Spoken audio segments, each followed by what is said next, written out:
is on the air. This is Fort Bond at Navin Field, Detroit, where the St. Louis Cardinals and the Detroit Tigers start their battle for the World Championship. The play-by-play descriptions of all the World Series games are brought to you with the compliments of the Ford Motor Company, Mr. Henry Ford, Mr. Edgar Ford, and your local Ford dealer, producers and distributors of Ford and Lincoln cars and Ford trucks. The sponsors will be amply repaid if you get enjoyment from these broadcasts. In order that you might hear the play-by-play description of this game in its entirety, a number of advertisers have kindly omitted their regular afternoon broadcast. Among those are Camé programs, usually heard at 3:15 over some of these stations. The program this afternoon will be heard instead at 4:30. Also, Procter & Gamble, manufacturers of Dress, and the makers of Octodol, who are moving their broadcast from 3 o'clock to 4:30. In behalf of the Ford Motor Company and the National Broadcasting Company, we wish to thank them for their courtesy. Now, fans, ladies and gentlemen, we present a man whose voice has been familiar to you over the air for years. Here he is to give you the thrill and color of this World Series pregame atmosphere. It's wild around here. A crowd fills the park, but here is the man who can tell you about it and picture it to you right there in your home. It's Graham McNamee, and here he is. Thanks, Ford. Good afternoon, ladies and gentlemen of the radio audience. We're at Navin Field this afternoon in Detroit, Michigan. Where in just about 15 minutes, or even a little less, the World Series will be opened by the umpire who will howl, play ball.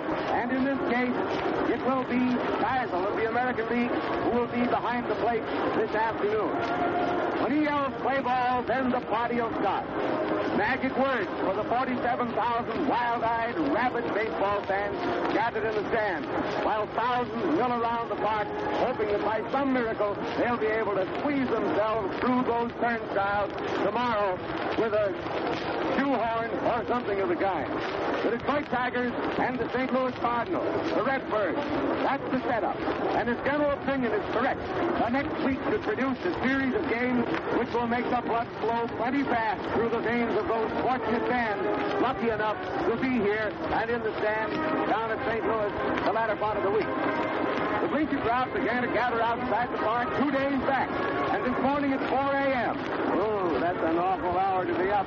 I saw 5,000 expectant bleacherites waiting more or less patiently for the gates to open. They were a good-natured crowd, turning jokes here and there, playing cards, sleeping in blankets, or even in newspapers, those who were not fortunate enough to have blankets. Even a bit of a trap shooting game was going on here and there. The penny ante was indulged in. The weather coming into Detroit last night on the American Airways was just a bit threatening. It was very thick up above, and our ship even had a touch of difficulty coming in because the haze was so strong. But it's okay now. The weather remained bad most of the morning, and it looked as though it might possibly rain. But about 11:45, the sun just managed to peep through the haze, and although it's not clear now, all thought of rain has been dispelled. That's over for today. Fastball pitching should go mighty well in the semi-haze of today. We're situated just off first base, on top of a double-deck stand, and although we're 150 feet off the foul line, we're so high up that the bag looks like a short jump from here. The series this year resembles last year's battle, in that both teams are under first-year managers. Frankie Frisch, the old Fordham Flash, took over the Cardinals after midseason last year. And Mike Cochran of the Tigers came to Detroit after last season, from Philadelphia, of course, where he has been under Connie Mack for many years. Both are playing managers, of course. Frisch covering second for the Cards and still losing his cap now and then as he shags those Texas leaguers into right and center field. And Cochran, who is one of the greatest catchers ever to wear a chest protector. Both men know baseball from start to finish. They're no newcomers to the game. They're in there and know every move. And both are known as players who are at their best when the going is toughest. As money players, there's no choice between these two managers, and they're the best there are. I don't believe there ever was a series that promised more color and spice and pep with that Pepper Martin, Medwick, Frisch, and the Dean brothers, Dizzy and Daffy for the Cards, and Cochran, Gehringer, Greenberg, and Schoolboy Rowe for the Tigers. Detroit is more hungry for this series than any city in my recollection. 13 years as a microphone on World Series. The city has been eating, sleeping, and talking World Series for weeks and has packed every available inch of the stand. Just about every available inch now. They're coming in droves, and it won't be long before we won't be able to see a seat in the place unoccupied. And to cheer the Tigers on to victory. Opinion as to the outcome seems more even than I've ever seen it before. A fine band has been entertaining the crowd, and Al Check has furnished a lot of laughs with his antics as leader of the band and playing the clown at third base, as only Al can do it. A mob of groundskeepers has just been manicuring the base paths, and the foul lines have been newly chalked, and all is ready to grow. Well, the crowd color from the visual angle is not quite what we have seen it at times. The reason of that being, of course, is because it's rather chilly today. Men have on their overcoats and hats. You don't see any white shirts out today, and the ladies are done up in their furs and coats. So the color is just a little bit damp through the stand as it is through the sky. But the incentive to come to this series is there just the same. The umpires today are at the plate, Geisel of the American League. At first base, that grand old-timer, Bill Clem of the National League. And by the way, it's way back in 1909 since that Detroit won its last pennant. Not a World Series, but a pennant. And Bill Clem, way back there in 1909, was one of the umpires of that series. In fact, he's the only one of the four umpires who worked at that time who is alive today. At second base, Reardon. Clem will be at first. At second base, Reardon of the National League. And at third base, Owens of the American League. And in just about 7 minutes now, they'll be ready to go. Those are the umpires. That's the way they're lined up. And as you know, the umpires are switched each day through the series, whether it go 4, 5, 6, or 7 games, and they go clockwise around. In other words, the man on third today will be at the plate tomorrow. That is Owen. And they switch from day to day, going with the clock. I believe that Dizzy Dean and Al Crowder will pitch. I think that that's official. Mickey Cochran has said he will pitch Al Crowder. And Frankie Frisch comes through with Dizzy Dean. Dizzy, you know, has been hanging around Frankie Frisch's coattails for the past 3 days. Every time he got an opportunity to speak to his manager, he'd say, Frisch, can I pitch the opening game? And Frisch would look at him and say, maybe. Well, that didn't do Dizzy much good for a while, I suppose, because he just didn't know where he was standing, and he was just wild to pitch this game. But finally, Frankie came through and allowed his great ace, who has, with his brother, practically clinched the pennant for the National League team, the Cardinals, will pitch the first game. Star for Detroit, who was one of the outstanding features of the year to bring Detroit the flag, will not work today. He will probably be pitched in the second game, possibly against Daffy Dean, Dizzy's brother, tomorrow afternoon. That is Schoolboy Rowe. But today, it almost certainly will be Dizzy Dean and Al Crowder. Dizzy Dean for the Cardinals, Al Crowder for the Tigers. And now, let me go through the lineup for the afternoon. I believe this to be correct, and if there are any changes, we will give them to you when they are announced. We'll give you the visitors first. St. Louis Cardinals. Leading off, Martin, Pepper Martin, who simply walked away with a World Series in his pocket several years ago. That was, in my experience, the greatest one-man effort I have ever seen in baseball. Pepper Martin, third base for the Cardinals. Rothrock, R-O-T-H-R-O-C-K, right field. Frankie Frisch, manager, second base. Medwick in the cleanup position, left field. Medwick. Collins at first base. Delancey. Delancey. Catching. Orsatti. Orsatti. Center field. Durocher. Durocher. Shortstop. Durocher, one of the greatest of all shortstops in the field. Not a terrific batter, but a marvel down there, getting in the way of those balls and getting them over to first base. And Jerome Dean, pitching for the Tigers. Detroit, White is the leadoff man. Center field. Mike Cochran has put himself in the second position. Mike used to bat third and fourth, cleaning up. But now he is up in second place. Cochrane, catching. Geringer, Dehringer. Marvelous batting boy that plays second base for the Detroit Tigers, and one of the real reasons why Detroit is up there and in this series today.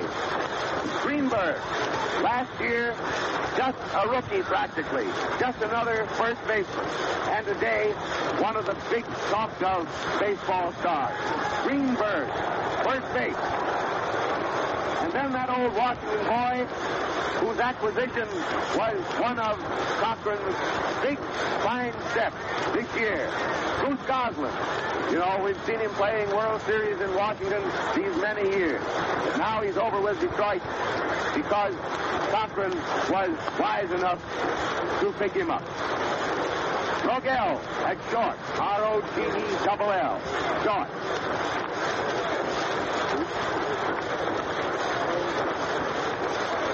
Owen at third base. Owen. Fox in right field.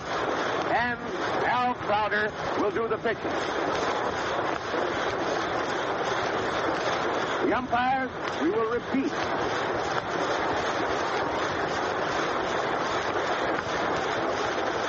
There has been a change in the umpires in their position. We gave you what we had, but there has been a change. Owen is behind the plate. Bill Clem at first base. Geisel at second base, and Reardon will be over at third. And now it's just 2.5 minutes before this ball game is going to begin. And I'm going to turn this microphone over, let the boys who are going to work inning by inning talk for a moment just to loosen up their whistles a little bit so that they'll get started on the right foot. First, Ford Bond will speak to you for a moment. He will turn the microphone over to Tom Manning. Ford Bond of New York and Tom Manning of Cleveland. We're going to call him his nickname, but I believe we've stopped calling him that nickname. Tom, what do you think of that? Anyway, Ford Bond will speak, then Tom will speak to you, and boys, who's going to start the game? Tom Manning, 4.5 innings. Tom Manning will work 4.5 innings, followed by Ford Bond for 4.5 innings. And now the umpires and the managers are about home plate. Talking the situation over for a moment, talking of certain ground rules, and getting ready to go. The field is cleared. All that's out there in the field are a few fielders' mitts lying on the ground. And come on, Ford, take this microphone. Ford Bond. The boys are just about ready to go out and start this man's ball game for the first game of the 1934 World Series between the St. Louis Cardinals and the Tigers of Detroit. There's the national anthem. Let's listen.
were just a moment to those Dean brothers. Again, St. Louis won 15 shutouts this year.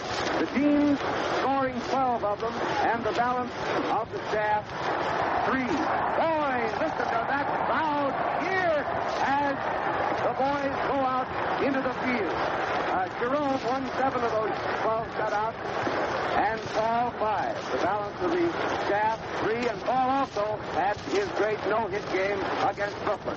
Now, the boys are out in the field, and in just a few moments, this ball game is going to start, opening the series, and my old pal Tommy Manning of Cleveland, come on in. Thank you, Graham. Good afternoon, everybody. We're over at Navin Field, Detroit, today. What a season this has been in baseball. What 2 teams we have out here, the color galore. The Dean brothers, it's Dizzy and Daffy. It's that kind of a series, if you please. Over here in Detroit, for the first time in the history of the World Series, we've been postponed for 20 minutes to allow the crowd to get in. These fans here are so excited, so enthused over the expectancy of the color in this World Series that they have all taken it good nature. The band has just left the field. Detroit Tigers are out there now tossing the ball around. Hello, black pill that they've been using throughout the season. It's so black that it looks like a piece of coal. And that veteran right-hander, formerly of the Washington Senators, General Crowder, who pitched a great season in 1933, but faltered in the World Series, perhaps due to overwork. He is out there, being acclaimed again by these enthusiastic Detroit rooters. Manager Mike Cochran, one of the greatest catchers of all time, goes to the receiving. Here's the last-minute official lineup again. For St. Louis, Pepper Martin at third, Jack Rothrock in right, Manager Frisch at second, Medwick in left, Collins at first, Delancey, catch, Orsatti, center, DeRocher, short, and the great Jerome Dizzy Dean in the box. They say he's busy. I wish we was busy too. For Detroit, White, center, Manager Cochran, catch, Geringer, second, Hank Greenberg, first, Bruce Gosling, left, Billy Rogel, short, Owen, third. They say he's the most improved player in the majors this year. Fox in right field. Crowder pitching. Umpire Vic Owen behind the bat. Clem at first. Geisel at second. Reardon at third. The umpire has called play ball. Pepper Martin, the right-hand hitter, is stepped into the box. A great cheer goes up. General Crowder takes his glove off. Stands back near the rosin bag. Looks out towards center field. He has his outfielders all spotted. The old General steps up on the rubber. It won't be long now. Cochran ducks behind the plate. Pepper Martin taking his aim, swinging that old bat up and down. In that bluish gray uniform with cardinal red. He's swinging the bat up and down. Up goes Crowder's arm. The World Series is on. The first pitch. It's a bounder down third base. Owen has it. He whips it across the diamond. Greenberg. And Martin is out. And away. The first ball pitch. General Crowder taking a slow wind-up. Puts that ball over the heart of the plate. Pepper Martin, the right-hand batter, swung on 2 hops. Carl Owen stepped over. Nonchalantly picked it up. Tossed it over to big Hank Greenberg. The series is on. The Cardinals in the first inning. 1 out. Nobody on. Jack Rothrock, formerly of the American League, playing a great game in right field for the Cardinals. He bats from left-handed, reputed to be a very fast runner, one of the fastest in the major league. The pitch, it's outside, ball 1. Jack Rothrock making a slow, easy aim at the pitcher, and here it comes. And there it goes, a high fly to center field. Out in the center field, and White is waiting for it. He has it. 2 and out. Plates the middle ball into Johnny Geringer. Geringer to Owens to Greenberg. To Owens to Greenberg. They almost knock each other down. Then Greenberg bottles the ball a moment, tosses it over to General Crowder, and we're ready to go. Frankie Fish, the manager of the Cardinals. A left-hand hitter is that bat. He's a switch hitter, you know. And here it is. Strike ball, a fast ball right down the old alley. Strike 1 on the Cardinal manager, Frankie Fish. 2 men out in the first inning. Nobody is on. The windup, the pitch. A half swing, but it's declared a ball. And the count is ball 1 and strike 1. Frankie Fish is all set to lamb-faced apple fill out on the cherry shoot, as they call it. And now the count of the Cardinal manager. Ball one and strike one. First steps out of the box. Gets a pinch of dirt. Knocks the ducks off his shoes, and he's back in there again. The signal and the windup. Ball one, strike one, two out, nobody on. Here it is. He swings at the ground ball. The glove on, backs down. It's over near short. Owens goes over, retrieves the ball, but is unable to make a play, and I'm sure it is a base hit for the Cardinal manager, Frankie Quick. That was a ground ball. It is scored as an error. That ball was hit to the left of Bob Owens. He leaped over for it, batted it over towards shortstop. But Rogel was running over to back him up. He batted it over to the regular shortstop position and was unable to make a play. It is scored as an error for Bob Owens, the third baseman. Now we have Joey Medwick up. Hits the first ball, pitches a base hit into left field. Frisch is rounding second base. Dawson retrieves the ball, puts it into Rogel at third. Frisch bats to second. A single. Now we have runners on first and second. Frankie Frisch is on second. Medwick. Frankie Frisch on second. Medwick on first. Two men out in the first inning. And Rip Collins, who has hit 35 home runs this year. For the St. Louis Cardinals, the left-hand batter is up. General Crowder, a right-hand pitcher, is in the box. Gets his signal. Looks out for second. And here it is. He hits the first ball. It's a drive into center field. White is backing up. He's under it. He has it. And a ball for the Cardinals in the first inning. No runs, one hit, and one error. Runners remain on first and second at the conclusion of the first half of the first inning. Come in for it. That was a tense moment with two men on, two out. And Rip Collins is back. Man who has slapped out 35 homers this year. Here's the way that inning worked. Martin came up, knocked the first pitch down the third, and was out on the fast throw from Owen over to Greenberg. Reached the first backer just about 5 feet before the runner got there. Then Rothrock came up, slapped the second pitch on a high fly, sailing way out into center field with a hard-driven ball. But JoJo White was there when it came down, and two men were out. Frankie Frisch came up. Frankie Frisch drove one hard to the left of Marv Owen. Down on third, he came out, got his hands on the ball, and Frisch went on down to first with base on Owen's error.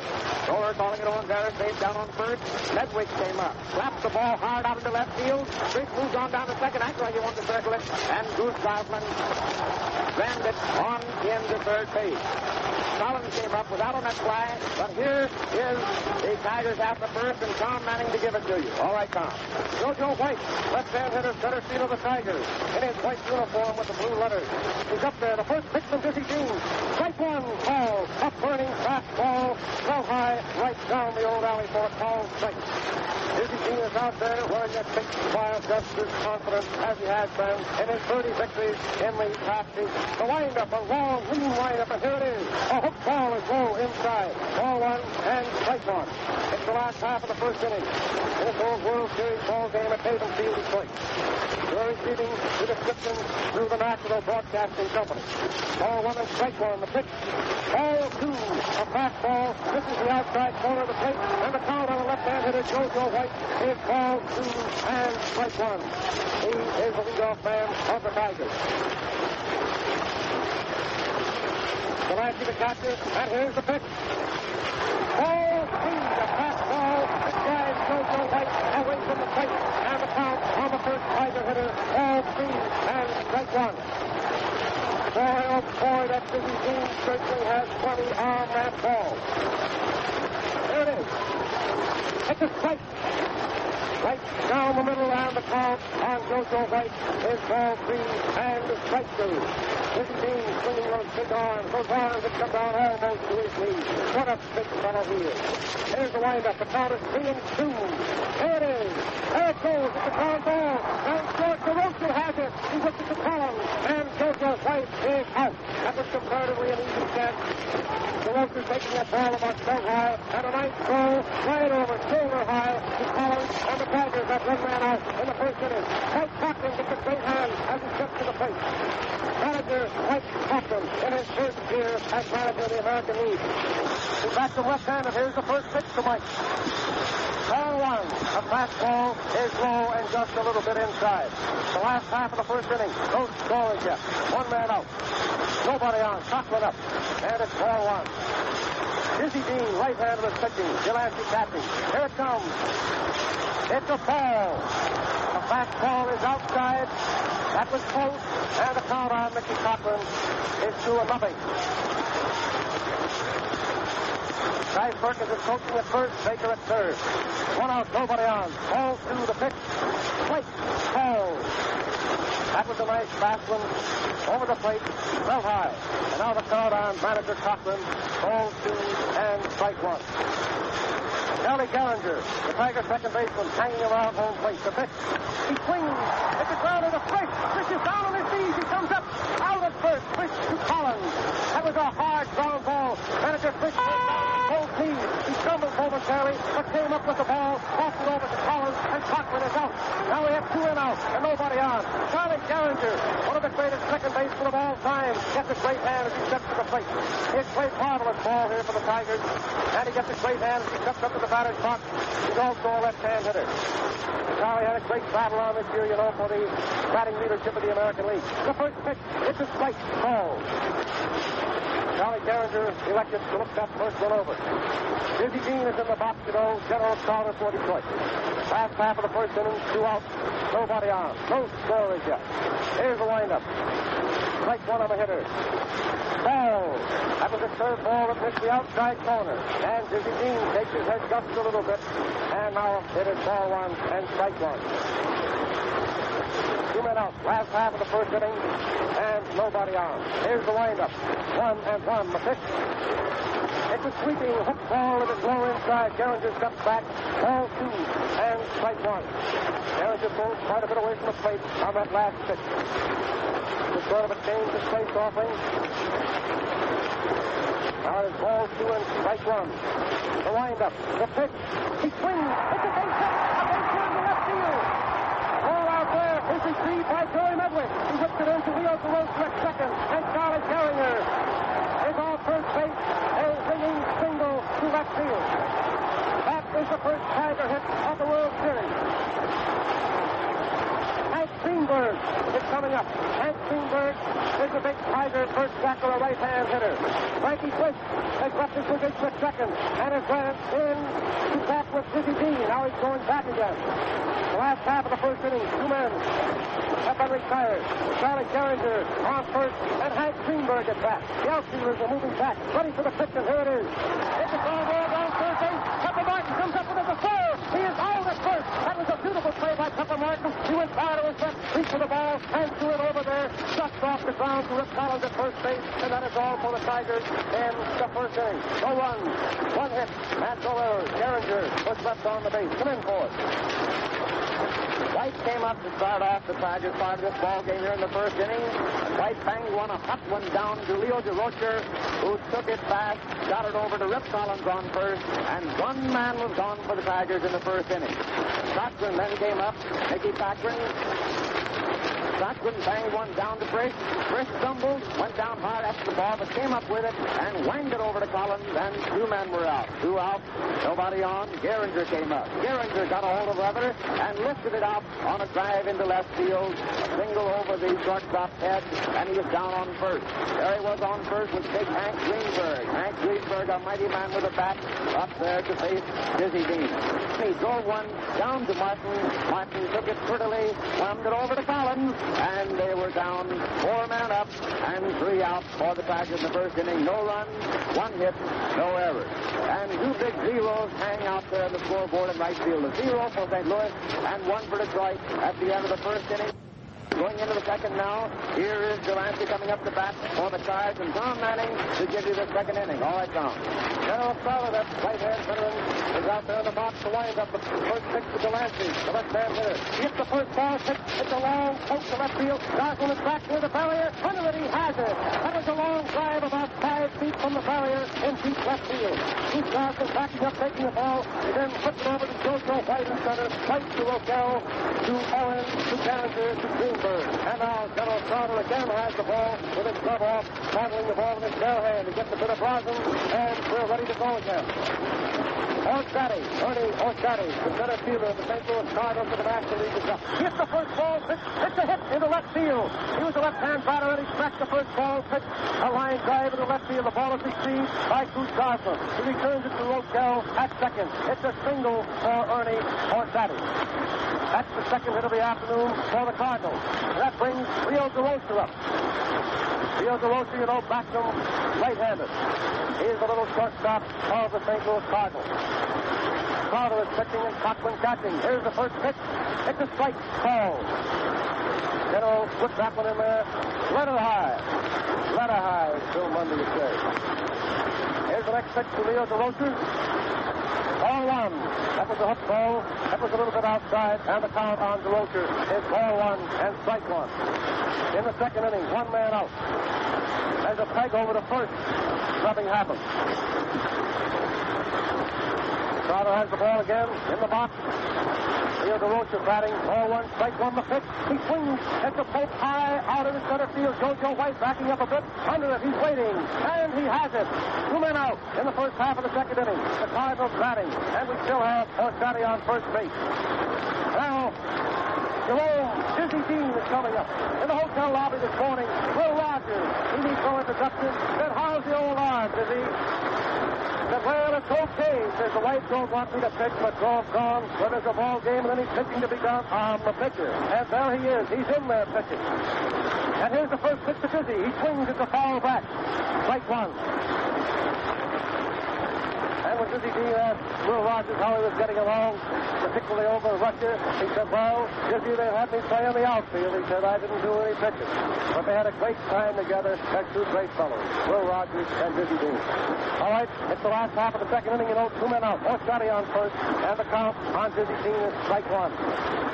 Here's the pitch. He swings at the bounding ball. Down near second row. Garrow has it. Crosses to Geringer. And Geringer drops the ball, and everybody is safe. That was a ground ball, and Willie Rochelle tossed an easy one over to Geringer, and Geringer drops the ball, and now we have runners on first and second. We've been delayed a moment while Dizzy Dean is putting on that strike Cardinal sweater.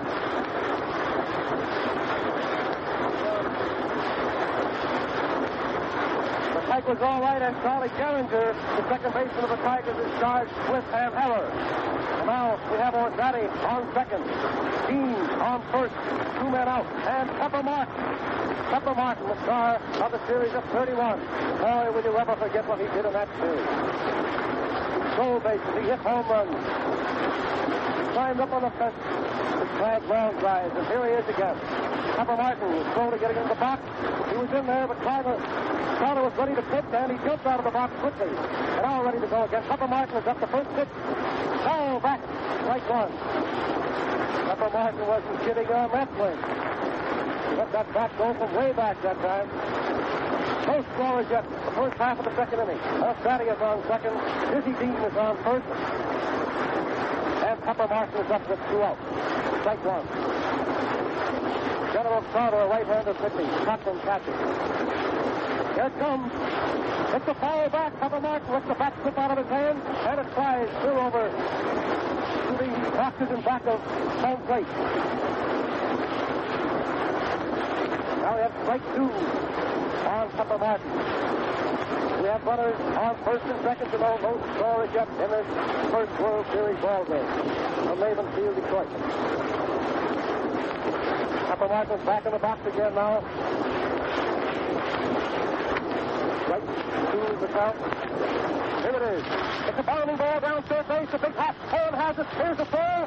And the throw is fly. And everybody is safe. The bags are loaded.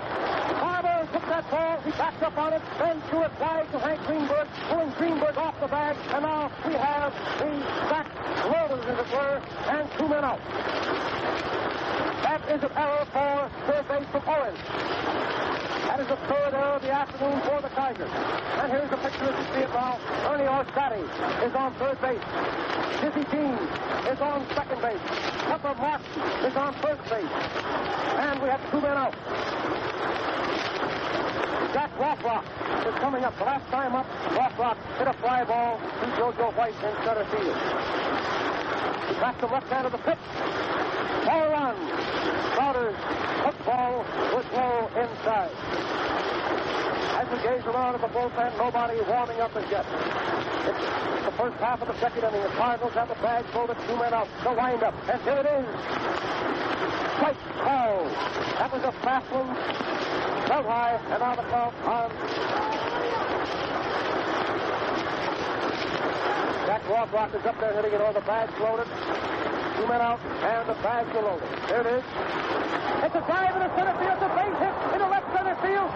Orsatti is coming in. Dean is rounding second. Third base coming in. The throw is to the infield. And Papa Martin goes to third base. 2 runs score for the St. Louis Cardinals. Here's the picture again. The bags were loaded. Jack Rothrock was up there, and he hit a line drive into left center field. It was a single, and it chased Orsatti across the plate. Also Dizzy Dean. Papa Martin went to third. Rothrock stopped at first, and it is now St. Louis 2, Detroit nothing. Runners on first and third, 2 men out, and manager Frankie Fisk coming up. Frankie stops him left-handed, you know, with a right-hand pitcher in the box. The pitch, it's a foul, strike 1. That was certainly a smack by Jack Rothrock, a line drive into left center field. For a moment it looked like extra bases, but JoJo White was over there, took the ball on the second hop, and whipped it in there to Rogel, holding Rothrock at first. Here's the pitch. It's a long foul upstairs. Strike 2 on Frankie Fisk. First half of the second inning, you know, St. Louis Cardinals 2, Detroit Tigers nothing. Frankie Fisk, the manager of the Cardinals, who stepped out of the batter's box for a moment, knocked the dust off his shoes, and now he's back in there again with runners on first and third. 2 men out. First half of the second inning. Crowder takes the stretch, and here's the pitch. It's too high outside. Ball 1. With a count 2-0, Crowder elected to try to get Fisk to swing at a high, fast one outside. And now we have strike 2, ball 1. Frankie Fisk was batting left-handed this afternoon against the right-hand slant of Crowder. Runners on first and third. 2 out. Here it is. He swings at the ground ball. Geringer fumbles the ball, retrieves it quickly, crosses the Greenberg, and pushes out at first base. That is a nice play by Charlie Geringer. A ground ball between Geringer and Greenberg. Geringer coming over far to his left, knocked the ball down, home of the momentarily, turned all the way around, and then crossed to Greenberg, getting first at first base. Come in for it. But it happened that inning. Delancey came up, banged the fly out to left field. Dawson was right up against the wire, and cricket, there was 1 gone. Orsatti came up, slapped one between the third baseman and shortstop into left field for a single. Then Juriker next at bat, a man on first, 1 out, and he left 1 out to JoJo White in center field, and 2 men were gone. 2 out, a man on.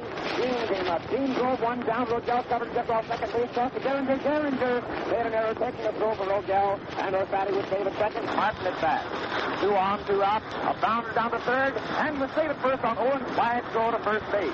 Rothrock came up, slammed 1 out into center field, scoring Orsatti and Dean. Martin went to third. Rothrock was on first. Briggs was the next man in the batting order. He wrapped 1 down to Geringer. Geringer had a hard time handling it. It was a bad ball to handle, but he got a hold of it, picked up off the ground, shot it over to Greenberg, and the Pirates retired. 2 runs, 2 hits, 2 errors. Here is Bruce Gosselin at bat in Detroit's half of the second, and Tom Manning. The first pitch to Gosselin. A change of pace, offering it high outside. Bruce Gosselin, you know, is a left-hand hitter. Ball 1. Dizzy Dean is in the box for the St. Louis Cardinals with Delancey behind the bat. Gosselin is first up in the last half of the second. Here's the pitch. It's a strike. A nice hook ball. It comes over just above the knees, and the count on Bruce Gosselin is ball 1 and strike 1. Gosselin is up. Rogel hanging around home plate. The pitch. It's the ball inside, and the count on Gosselin. Ball 2 and strike 1. Gosselin pulling away from that one. Dizzy Dean had plenty on it, too. Dizzy Dean said that Jerome would not pitch this afternoon, but apparently Jerome 1 out. It's a high foul.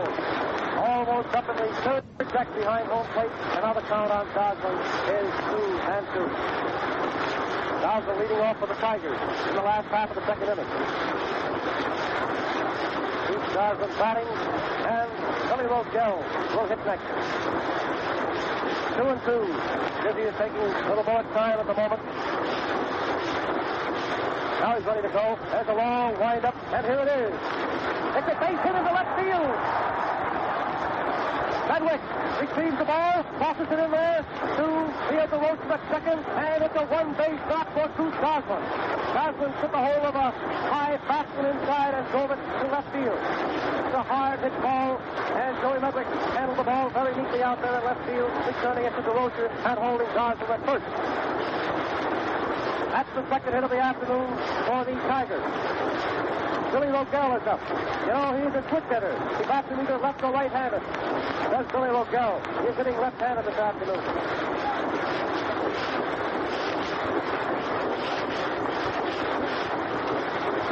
Billy Rogel is up there, and the count is strike one on Bill Rogel. There's the long lean wind-up again of Dizzy Dean. The pitch. Strike, swinging. Strike two. That ball was up around the peak of the cap. Billy Rogel liked those high ones, and he took a murderous cut at it and missed. Strike two on Rogel. Last half of the second inning. St. Louis Cardinals 2, Tigers nothing. Nobody out. Goslin is on first. Here's the pitch. It's a ball outside. Apparently that was a pitch out. With the count, strike two. Delancey sneaks far on the outside of that plate. And now the count on Billy Rogel. Ball two, strike two, and ball one. Bob Owen hanging around home plate. There's the stretch. The pitch. It's a ball outside. The count on Billy Rogel, who is batting left-handed, is ball two and strike two. The last half of the second inning, the first game of the World Series. From Navin Field, Detroit, to the National Broadcasting Company. 2-2 is the count. Strike three. The throw to second, a double play. Goslin is out, and Frankie Fish was hurt on the play. Dizzy Dean, everybody is running out to second base. On that play, you know, Cruz Goslin was on first base. Goslin was off with the pitch. It was a called strike on Billy Rogel, and then Delancey hooked the ball to Fish. Fish took the ball sitting on second base. Goslin went in hard and knocked Frankie Fish down. And now all of the Cardinal players have left the bench. They've dashed out there at second base. The trainer is out there, and they're all bending over Frankie Fish. He got up and walked about 15 yards away from the second base cushion, and then again sat down on the ground, and as we observed him coming over toward first base, he was rubbing his left shoulder. We all sincerely hope that nothing severe has happened to Frankie Fish. Dizzy Dean is out there. Dizzy Dean is patting him on the back and saying something, and finally he's probably saying, "Come on, old kid, you can take it. That'll be just Dizzy saying."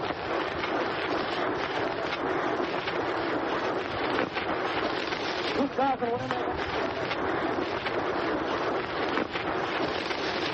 went in there that time.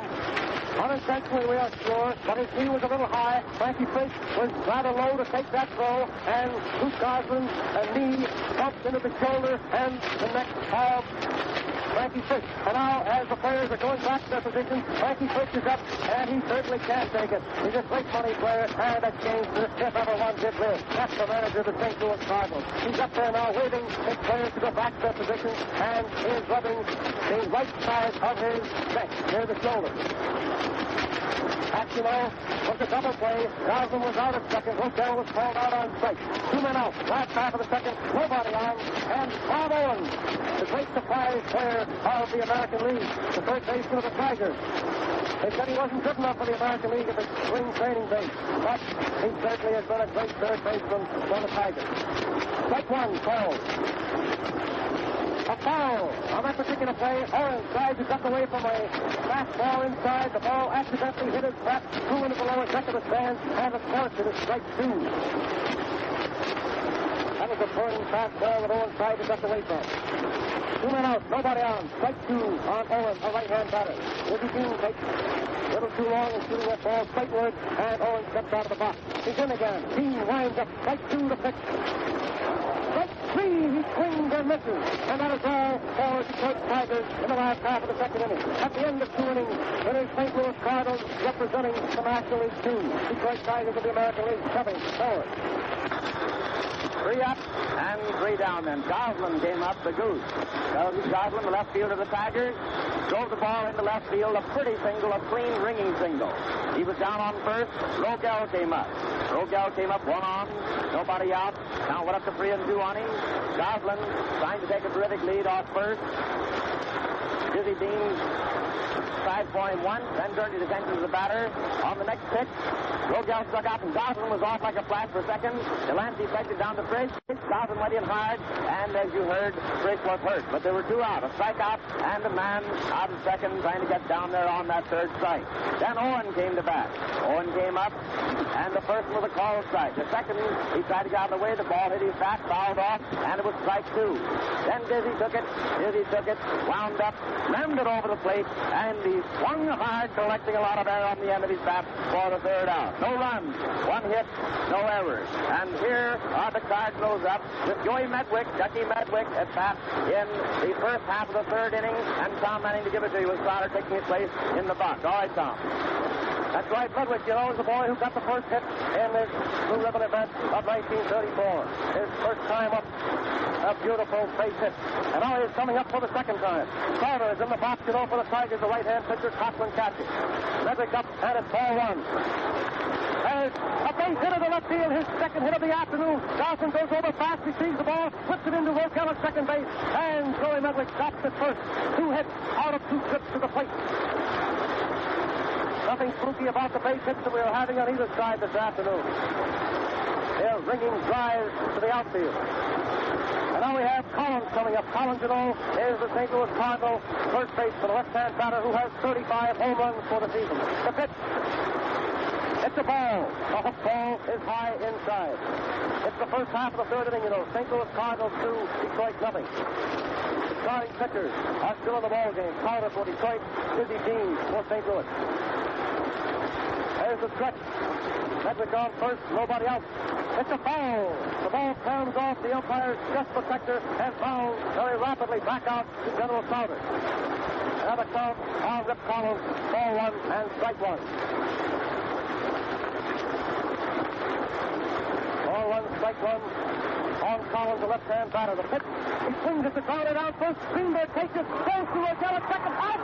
It's the throw! He's in the dirt, and it's a wild throw. Back from Rogel. And Collins goes to second base.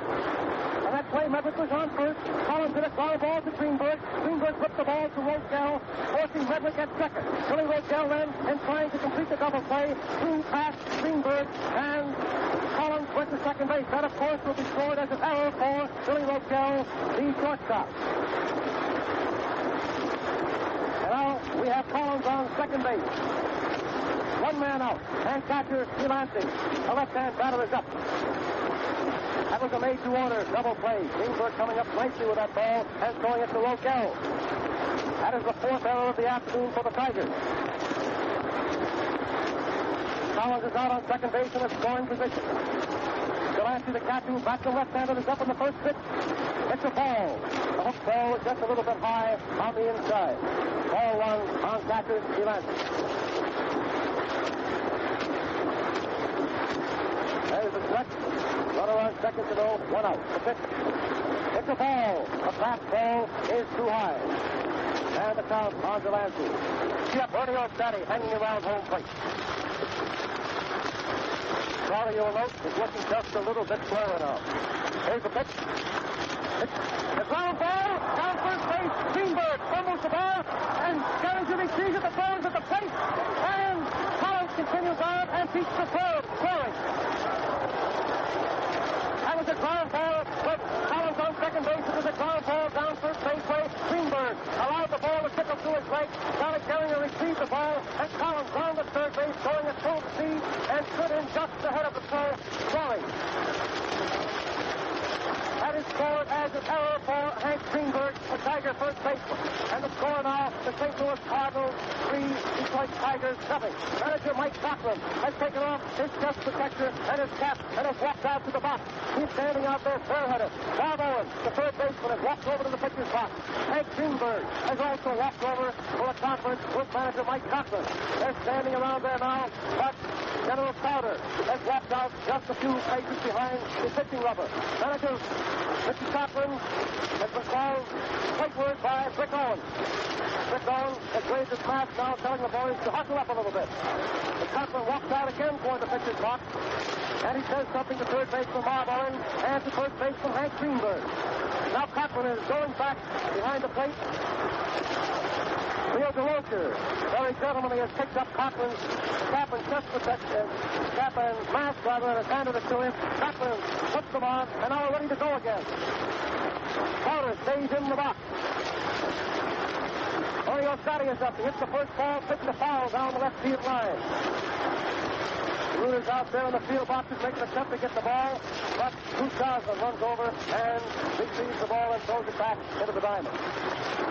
Oreo Scotty is up below, and it is a foul, strike one. St. Louis Cardinals 3, Detroit nothing. First half of the third inning. Here's the pitch.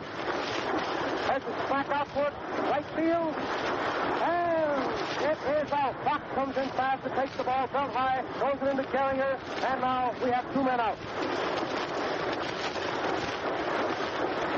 Two men out, and Leo DeRocher coming up. Leo DeRocher, you know, backs him right-handed. Here's the shortstop for the St. Louis Cardinals. Delancey on first. Two out. DeRocher hits the first ball, hits a lefty fly toward right field with Pete Fox coming over a little bit. He's under it, and he has it. That is all for the St. Louis Cardinals in the first half of the third inning. Come in for it. The Cardinals, Medwick up in the first half of the third. He rammed one past third baseman Marvo and for a single. He was on first. Collins at bat. Collins grounded one hot down to Greenberg, who turned, winged it down to Rogel. Medwick out at second. Rogel threw Rowe back to first, and Collins went on down to second when the ball went by Greenberg there on Rogel's error. The bad throw. And on second, Delancey up. Delancey drove one hop down to Greenberg. Greenberg got the ball tickled through his leg, and he was safe at first. Collins went on in, scoring, sliding into the home plate ahead of the throw, getting in there, and was called safe. Orsatti then came up, ran the fly out into right field, where Pete Fox was under when it came down, and two men were gone. DeRocher then came up, 1 on, 2 out. He left one out the same direction, and Pete Fox had the third put out. So the score is 3-0. 2 runs for the Cardinals in the second inning, 1 run in the third, 3-0, and Detroit coming up with Pete Fox, Irvin Pete Fox, the right fielder who made those last 2 outs for the Tigers, coming up first here in their half of the third. Here's the windup and the pitch. It's a high fly ball, back to first base. Collins is back just right on the line. He takes it. 1 man out. Pete Fox with the count, ball 1 and strike 1. Lifted a little pop fly back to first base. That's Collins back up for. General Calder is getting a nice hand from the fans here at Navin Field as he steps up to the plate. General Calder, you know, bats him left-handed. Here's the Tiger pitcher. Left-hand batter, last half of the third inning. 1 out and nobody on. Dizzy Dean's first offering. It's a called strike. A fastball that was right down the old alley. Strickland umpiring behind the bat. Raises that right hand indicating a called strike. Call. Fastball is low inside. Crowder stepping back away from the plate.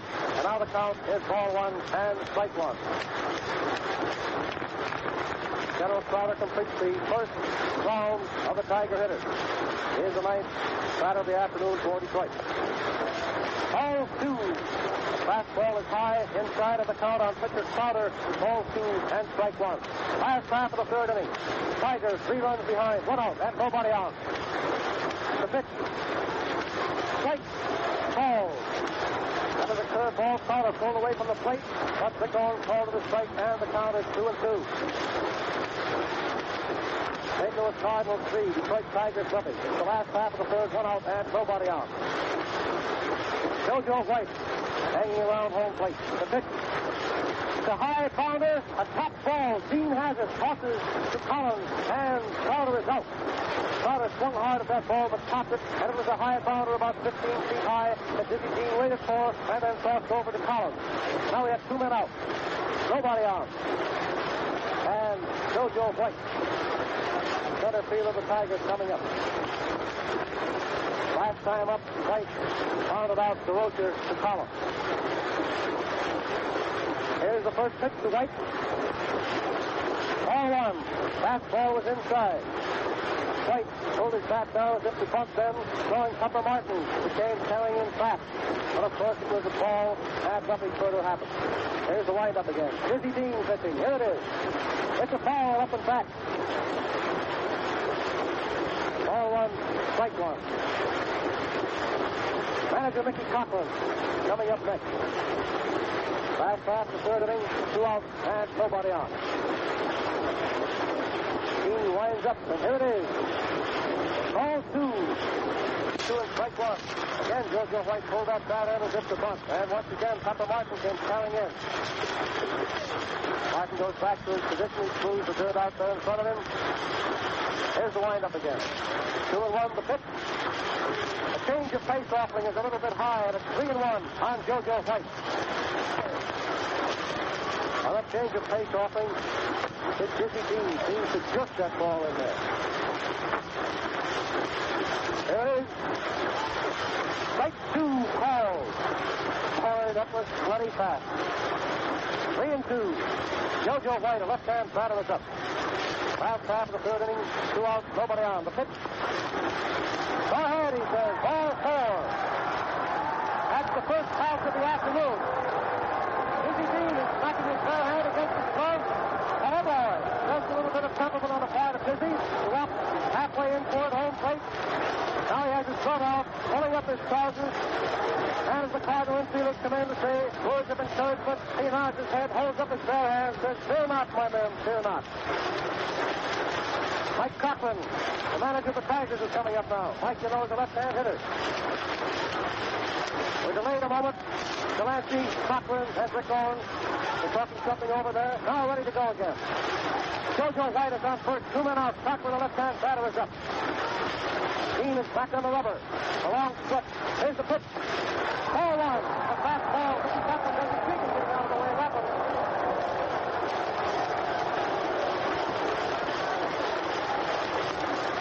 Mickey Cochran must be a dancer. Old Bill Robertson never had a better quick step than that one for him.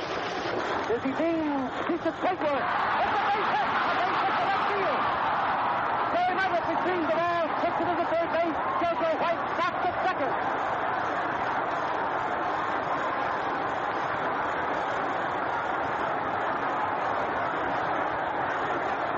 That is really the first chance this afternoon in this World Series that the Detroit Tigers have had a real chance to let loose. And boy, the 45,000 and upward fans here at Navin Field certainly cut loose when Mickey Cochran thrown that ball into left field.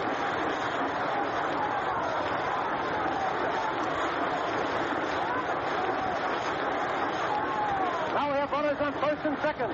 Charlie Gehringer is up, a left-hand batter. The pitch, strike 1 called. Seeks over the back of Mike Cochran, but Cy Perkins, who was coaching at first, doesn't permit a play. He yells at Cochran, and Cochran is back fast. Here's the pitch to Gehringer. It's a foul ball. It's a base hit. Center field. One run is across the plate to forward to second. Gehringer slides into second base and is safe.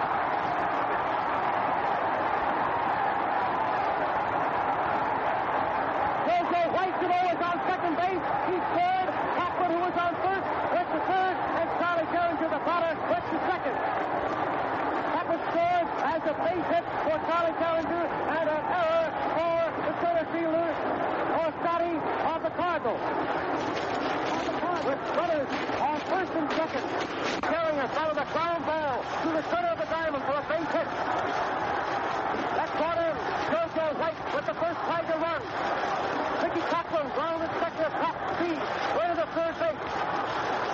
And Ernie Orsatti, the center field of the Cardinals, fumbled the ball, getting an error, allowing Gehringer to reach second. And it is foul. The St. Louis Cardinals 3, Detroit Tigers 1. Runners on second and third. The last half of the third inning. 2 men out. And Big Hank Greenberg, a right-hand batter, is coming up. Dizzy Dean warms up. The pitch, strike 1, swinging. Oh, what a swing that was by Hank Greenberg. He comes from way back. Oh, what a ball game now. The fans here at Detroit are just standing up. They've really got the World Series stirred, if you please. They had to wait until the third inning. And here's the pitch again now to Greenberg. Strike 2. He swings much too late at that one. And it is strike 2 on Greenberg. All right, brothers. Tigers get played. 3-1 in favor of the Cardinals. The Tigers have runners on second and third. The tying runs are on second and third. And Hank Greenberg is up. He has taken 2 healthy swings and missed both. Here's the windup by Dizzy Dean. The pitch. Strike three! He swings and he misses. That's all for the Tigers in the third inning. Come in, Ford. That's the end of the third inning of this World Series baseball game between the Cardinals and the Tigers, being played here at Navin Field, Detroit. This broadcast comes to you with the compliments of the Ford Motor Company and the Ford dealers of America. Here's what happened in that third inning. The Tigers came up with a 3-0 in favor of the Cards. Fox at bat. A pop fly, and Collins, the first baseman, backed out on the grass back of first and was under when it came down, and there was one gone. Fowler had bat a high boundary, bounded about 15 feet in the air. Dean came in under it, pulled it down, and winged it over to Collins, and there were 2 men gone. Dyke came up, and Dean proceeded to walk Mr. White on a free ticket down to first base. He was down there, Cochran at bat, 1 on, 2 out, and he drove one hard to the left field, sending White down to second, 2 on, Gehringer up. Gehringer singled over second, scoring White, sending Cochran down to third. Gehringer went down to second on Orsatti's error out there in center field. Greenberg came up, 2 on, 2 out. The mighty Hank Greenberg was up at bat, 2 men on base, 1 man on second and third, and proceeded to strike out, swinging hard to the third one, getting nothing but a lot of ozone for his double. 1 run, 2 hits, 1 error, and the score is 3-1 in favor of the Cardinals as we go into the 4th inning. Here's Tom Manning. First half of that 4th inning, the first game of the Blue Ribbon Classic of 34 at Navin Field, Detroit, through the National Broadcasting Company. Dizzy Dean, a right-hand hitter, is up. Hits the first ball, picks the ball down third base lane, it's foul. Marlon is off with a crack of that bat and retrieves the ball, puts it into Cochran. Cochran to Greenberg to Crowder. And Dizzy Dean walks slowly back to the batter's box. Picks up the bat, and again he is taking that long, sweeping cross swing as he prepares to be ready for the next pitch. The windup, and here it is. Hits the ball. The third ball is low outside. Dizzy Dean steps back, and now the count is ball 1 and strike 1. First half of the 4th inning. St. Louis Cardinals 3, Detroit Tigers 1. Here's the pitch, 1-1 on Dean. He swings. It's a long drive to deep left field in the left field corner. Cosman going back on the line, and he has it. A nice catch by Keith Cosman. Way over the extreme left field corner, right on the line. Boy, Dizzy Dean smacked that one right on the nose. He was almost to second base. Dizzy thought that one was out of the park, but he just smiled to the fans, tipped his hat, and walked back slowly. 1 man out in the first half of the 4th inning. And now we have the top of the Cardinal batting order coming up again. Pepper Martin. First time up, Pepper was out, third to first. The next time up, he reached first by Marvel and error. And now he is coming up for the 3rd time. A ball low inside. Pepper Martin, you know, is a right-hand batter. No hit shot of 2 trips to the plate. Strike. Call. Nice curve ball over the heart of the plate, and the count on Pepper Martin is ball 1 and strike 1. Jack Rothrock, the right fielder, hanging around home plate. The pitch. It's a ball. Fastball was blowing outside. Now the count is ball 2 and strike 1 on Pepper Martin, 3rd tracker of the St. Louis Cardinals. First half of the 4th inning. 1 out. Nobody out. Here it is. Pepper Martin attempts to bunt. The ball hit home plate, bounded up and hit Pepper Martin in the ribs, but the umpire has called it only a foul, and it's strike 2.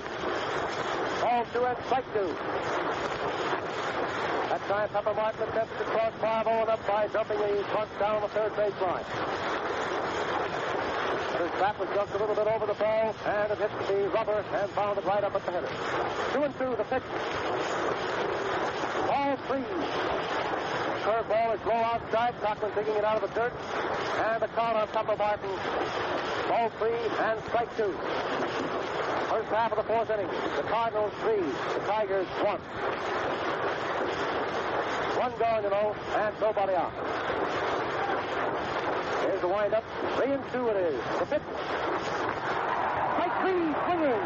That was nice work on the part of Mike Cochran. A tip ball that Cochran was able to hold. So it's a strikeout for Pepper Martin. 2 out and nobody on. Jack Rothrock is coming up.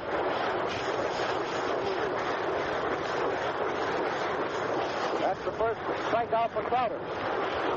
Rothrock is up. Strike called. Rothrock pulled away from the plate on that one, but apparently the ball was over the inside corner. Here's the windup again. 2 outs. Nobody on, you know. Change of face offering is a foul up and back. Strike 2. First half of the fourth inning, you know.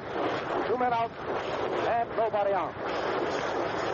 First game of the World Series of 1934. Here's the pitch.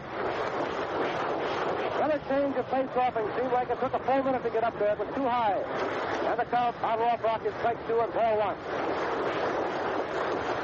Here it is. Very high infield fly.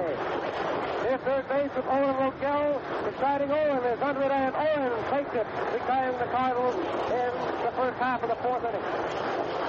An import.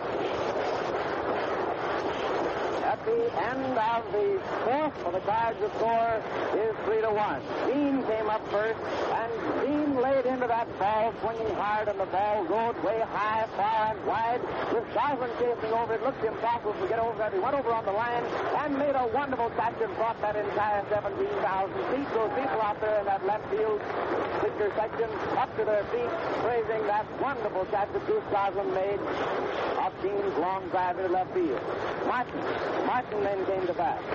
He went down on a strikeout. The third was a tip foul. It went into Cotton's glove, and 2 men were gone. Nobody on, and Jack Rothrock, who bats and throws right, was up there at bat. He came up in the Boston Red Sox and rated to the regular into the broken leg, and apparently was through, but came back strong and was purchased by the Cardinals from Columbus during the winter. Played 125 games and hit 350 with Columbus. Got away to a great start. Won his Spurs. Rothrock went out on the fly, and here we are with Bruce Goslin back to the Tigers in the last half of the fourth. All right, Tom Manning. A strike. It's a strike. Oh, Goslin owes a left-hand batter. Dizzy Dean. Right-hand pitchers in the box for the Cardinals. Here's the windup again. Goslin bats from left-hander. Oh. The curveball was high outside, and the count on the goose is ball 1 and strike 1.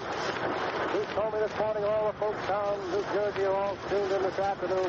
All have their fingers crossed for the success of their native son, Bruce Goslin. Foul. That ball is inside. Goslin steps back, raising both arms into the air, and it is ball 2 and strike 1. Graham McNamee sitting here just marveling at this Dizzy Dean. It's the first time you've seen him, Graham? No, it's long a few times during the year, Tom. Oh, here's a pitch. Next pitch, it's a call strike, and the count is 2-2. Bruce Goslin, left-hand hitter, you know. Last time up, the Deuce single. It's a foul up and back. The count on Goslin remains ball 2 and strike 2. Little old scramble over there for that one, and somebody got that ball. There'll be no more World Series for that little apple. Probably have a long, comfortable winter, and somebody struck the goal. 2-2. Here it is. Goslin hitting. It's a ball too high. Goslin was all set to take a whale at that one, but it was a little bit too high, and now the count is 3-2. Ball 3 and strike 2, the last half of the fourth inning. St. Louis of the National League 3. The Tigers of the American League 1. Dean winds up. There's a ground ball. Right hop to Frankie Fish. Fish to Collins. Goslin is out. 1 down. Frankie Fish is all set for that one. Took the ball on a nice third hop, held high, and tossed it over very gently to Rip Collins at first. Now we have 1 man out. And Billy Rogel, the veteran shortstop of the Tigers. Left-hand hitter is up. He's a switch hitter. He bats from left or right-handed. Ball 1. After Dizzy Dean let that ball go, he yelled, "Oh, golly." Well, it was gentlemen anyway. Rogel is up. Ball 1. The pitch. The high fly out to short left center field. Joey Medrick coming in. He's under it and has it. Medrick came in from left field, into short, left center, and took that high fly of Billy Rogel. 2 men out. Nobody on. Last half of the fourth inning. Bob Owen is up. Last time up, Owen struck out. He got them right-handed. Took the first ball, takes the high fly, short, right field. Quick backing up. They're all coming in almost a collision, but Frisch gets under the ball and takes it. Rothrock, who was a fast runner, came in fast after that. Collins and Frisch were backing up, but finally Frisch took the ball, and Jack Rothrock whirled around at his feet and barely avoided a collision. That's all for the Tigers in the fourth inning. No runs, no hits, no errors. Fourth. The Goose came up there, and the Goose was batting cagey, and so was Dean pitching to him the same way. The count ran up to 3-2, and he banged one down to Frankie Brace, who took it, made a nice toss over to Collins, and the Goose retired to the dugout. One out in the fourth for the Tigers. The score 3-1 against them. Rogel came up to bat next. Rogel, the shortstop for the Tigers. He banged the fly into short left center. Medwick came in very fast, and the Ducky boy was under it for the out, making a pretty catch, coming in fast and hard from his position. Two men gone, and Marv Owen, the third sacker for the Tigers, was at bat. He drove a fly into short right, and Frankie Frisch went up, stopped very fast in position. Rothrock was coming in. It looked for a moment as if they were going to stumble. Frisch did lose his cap on that. He went out after it and was under it for the third out, retiring the side. 1, 2, 3, Goslin, Rogel, and Owen. No runs, no hits, no errors, and we go into the fifth inning with the St. Louis Cardinals leading over the Detroit Tigers 3-1. Tom Manning, come in here. Here is the Cardinals up at bat with Frankie Frisch, the first man up there. Here you are, Tom. Frankie Frisch knows the left-hand batter, Crowder, and Cochran form the Tiger battery. A strike call. That was a nice fastball over the inside corner on Frankie Frisch. The pitch swings at the long drive to right field. Fox is going back to the barrier, and he is under it and has it. That ball was just about 3 feet from the barrier in deep right field. One man out. Now we have Joey Medwick coming up. Medwick, you know, is also a long-distance hitter. Joe has some tape around his right wrist this afternoon. First pitch to Medwick, a ball up and back, right. Joey Medwick has 2 hits out of 2 trips to the plate. 2 out of 2.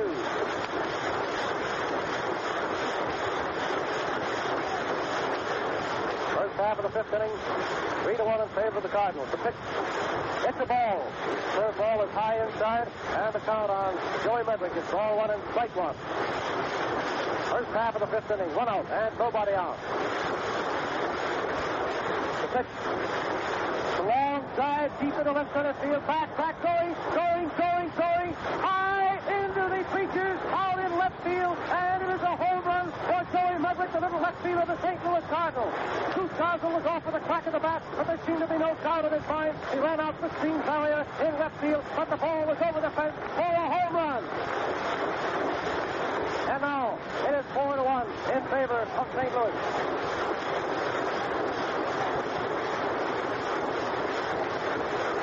It is 0-1.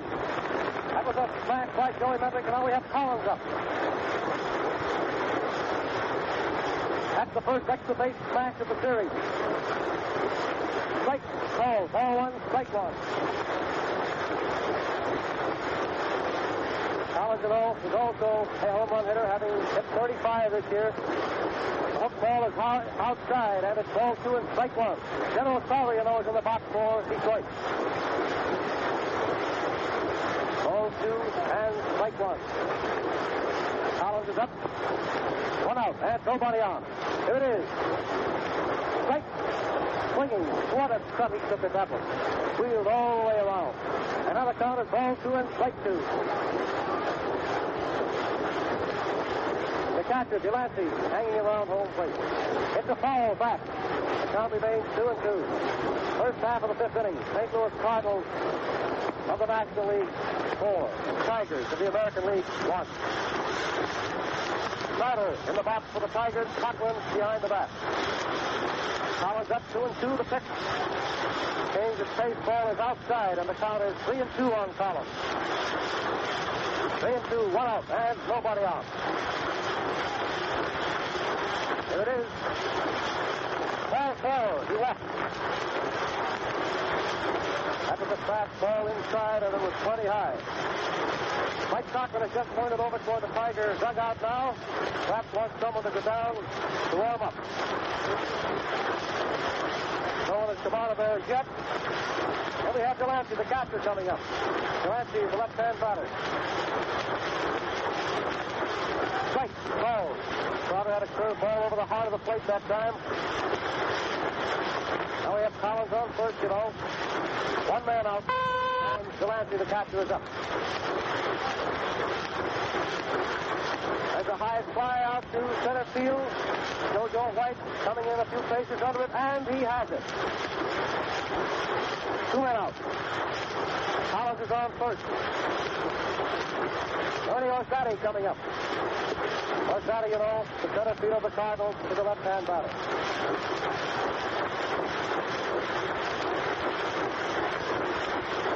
Ready to go, you know, 2 men out. Collins is on, and the pitch. It's a called strike. General Crowder bent apple over the inside corner. Done about now. First we've had since the game started. The pitch. It's a ball. Fastball was too high, and the count, ball 1, strike 1. Ernie Orsatti is up there, a left-hand batter. 2 men out, first half of the 5th inning. Cardinals 4, Tigers 1. The stretch. It is. He swings, and it's a base hit to the left field. Collins was off with a crack of that bat, but 2000 retrieves the ball, whips it into Billy Roquel, and Collins is held at second base. That's the second hit of the afternoon for Ernie Orsatti. Base hit, wide to center, and now he has singled again. 2 hits out of 3 times up. That brings Rio DeLosa up. Cardinals shortstop, a right-hand batter. Put up twice before, both times hitting fly balls to Fox, to White in center field. Here's the pitch. Ball 1. The third ball was inside. First half of the 5th inning. 2 out. Runners on first and second. Collins on second, Orsatti on first. DeRosa up the pitch. The high fly out towards center field. JoJo White moving over into left center is under it, and he has it. That is all for the Cardinals in the first half of the 5th inning. And here is what happened. Frankie Fish was first up. He hit a fly ball to Fox in left field. Joey Mudwick got a hold of a fast one and parked it about 10 rows up into the left field bleachers. A fine souvenir for somebody. Collins, with a count 3 and 2, he walked. Delancey fly it out to White in center field. Ernie Orsatti got his second hit of the afternoon. A single to left. Collins was held at second base. DeRosa then hit a fly ball to center field, retiring the side. 1 run, 2 hits, 1 base on balls, and no errors. And so we win the last half of the 5th inning. The St. Louis Cardinals 4, Detroit Tigers 1. Radio friends, this first game of the World Series is being sent to you from the press box at Navin Field. We're up in the 3rd balcony, and this is Tom Manning speaking. We've had the pleasure of describing the play-by-play of the first 4.5 innings, and it is a real pleasure now, too, that we turn the microphone over to a forward bond of New York, who will give you the play-by-play description of the remaining innings of this ball game. With pleasure, forward bond. Thank you, Tom. Bill Dean's been warming up Delancey down here. Now here's Pete Fox, the right fielder of the Tigers, in there swinging his bat. He's winding up. Here's the pitch. It's to Jimmy. Swings hard, and it's 1 strike on the batter. 1 strike on Pete Fox right here in the last half of the 5th inning. It's 4-1 against the Tigers. Pete Fox is up there. He's winding up. He shoots it in, and he drives one high up, fly out into short right. Frank first, and Collins will go back, and he goes out. Collins takes it just outside the foul line, and there's 1 gone. Straight and Collins and Rothrock were all coming after that ball. They were sure that one of them was going to get it, and Collins tossed the white soft line out there many yards behind first base for the out. And there's 1 out, and General Alvin Crowder, the next man, due up the plate. He's made no appearance down there for the moment. Delancey and Brick Owens are both looking over towards the Tigers' dugout to see where Mr. Crowder is. 1 gone. There's 1 gone here in the last half of the 5th. Finally, Crowder comes out swinging a couple of bats with his right arm. Now he sees him over his left and swings it over his shoulder. I believe we're going to have a Joe Jack. Joe Jack is coming in to bat for General Sauter. That means we'll have a new pitcher. Joe Jack is taking the place of Sauter. He's an outfielder.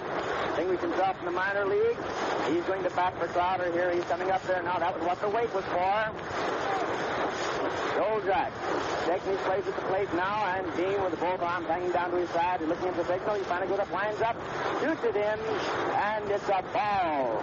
Low to the outside to a right-handed batter. Joe Jack picks up his starter, takes over his bat again. Here's the pitch. And it's a called strike. Rick Owens runs up his hand and says it's a strike, Mr. Joe Jack. And it's 1-1 on Frank Joe Jack, who's come in here to bat for Crowder. Here's the pitch. He winds up, shoots again, and it's a drive deep out into center field. Orstaddy's waiting that it's his, and he has it as Rob Rock runs over, gets there just about the same time the ball does. Orstaddy has it, and his two men are gone. Joe Jack batted for Crowder, which brings Johnny Joyner White, Joe White, center fielder of the Detroit Tigers, up to bat. He's out there now, knocking the dirt out of the field cleat. Goes over, hits his bat, a big black willow down on the home plate.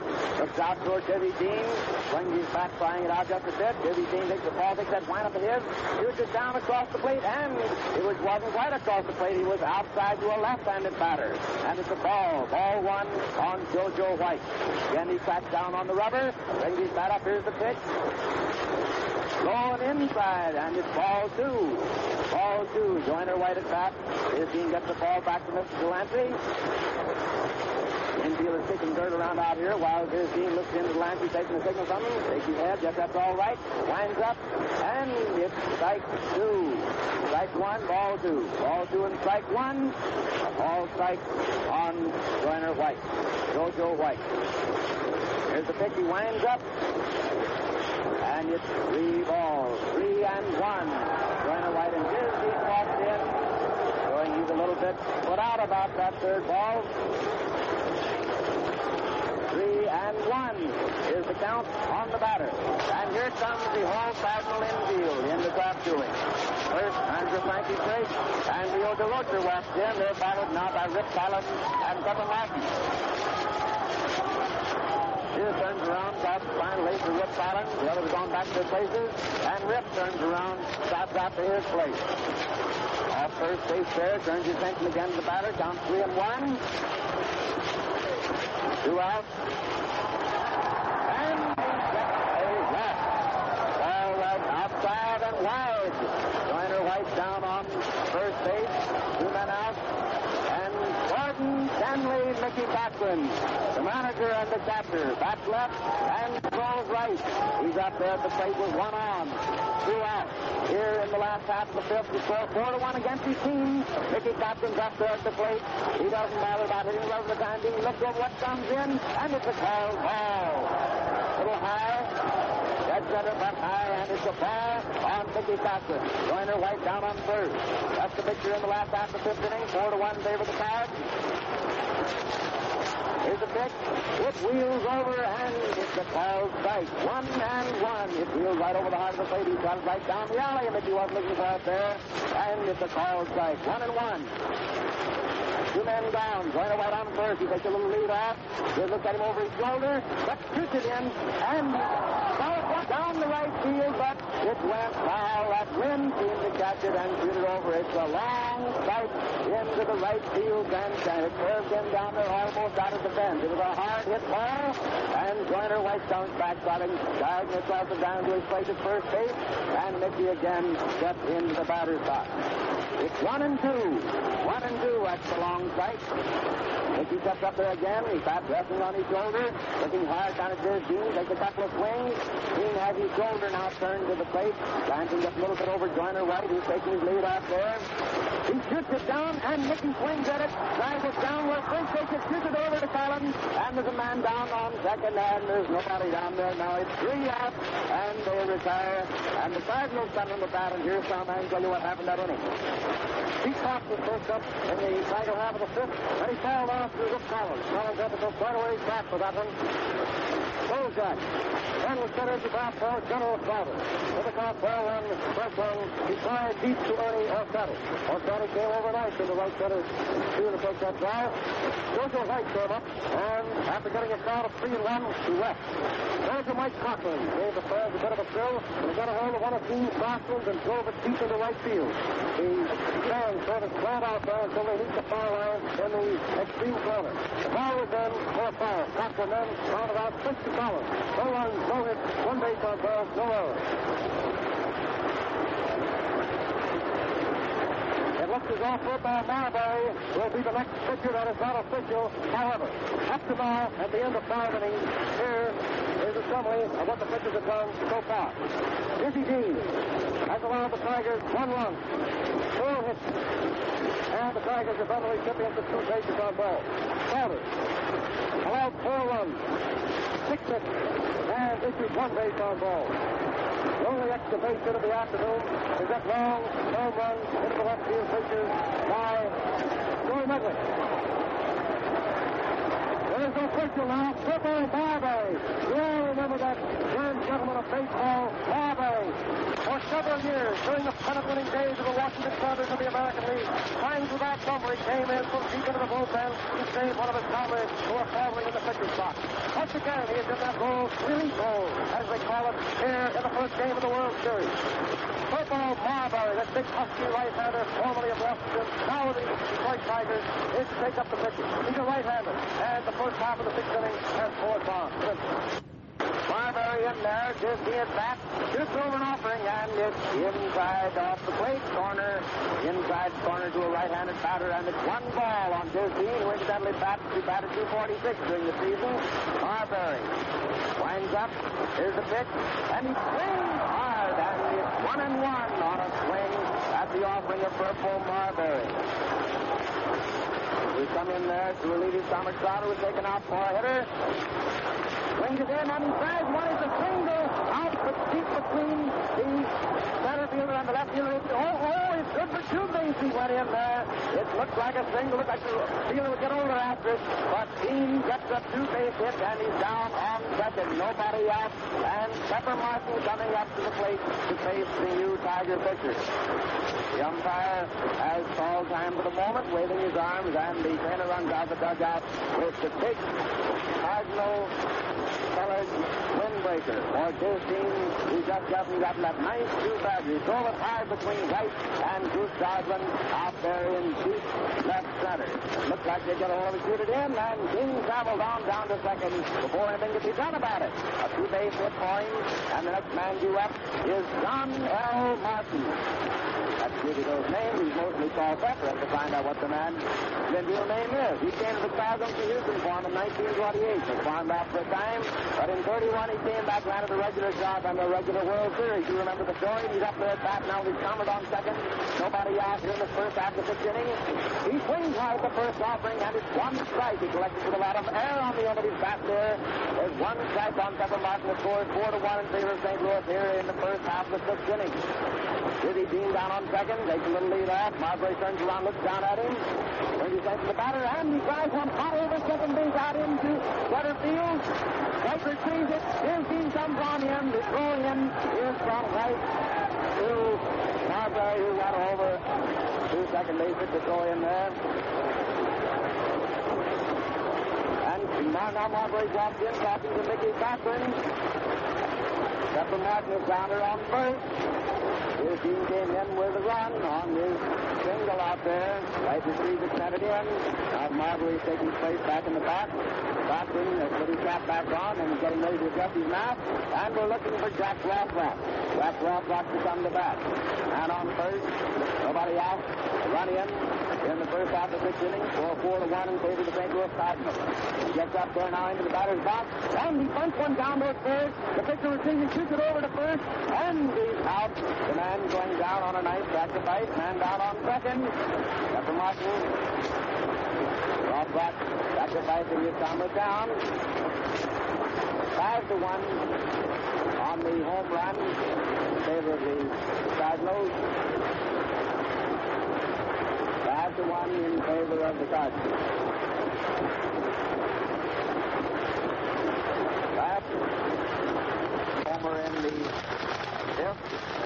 right in here in the sixth. It's 5-1, and we have Frank Free, manager and second baseman, at the plate with Pepper Martin down on second, 1 out. Pitch and a strike on Mr. Free. Strike one. He's up there again. Now Marbury has it up there. Looks around at Martin on second. A pop up out into way out off the foul line in left field. The third baseman goes back there, and he's under it. Owen making a sweetheart of a catch out there. He went back fast. Lost his cap in the process. Stevens came back in, and the crowd gives him a nice hand for a beautiful catch going out fast under that pop-up, top foul of Frankie Free. Out there way back of third, over towards the left field grandstand. A beautiful catch by Marv Owen. So now it's 2 out. Man on second, Pepper Martin, and Joey Medwick. Joey Medwick, you up at bat, who is in the pleasant honor to get up there to the home plate to any pitcher at any time. Buck Dustin is the man on second. Here's Joey Ducky Medwick at bat. Swinging that ball, he bats right. He swings hard and falls to the ground. He swung so hard at that offering of Marbury, who takes it rather nonchalantly. Jim goes back, walks around the pitcher's mound, rubbing the ball and looking at Pepper Martin down on second. 5-1 in favor of the Cards here in the first half of the sixth inning. Here's the offering. He fouls it back high into the upper tier back of home plate.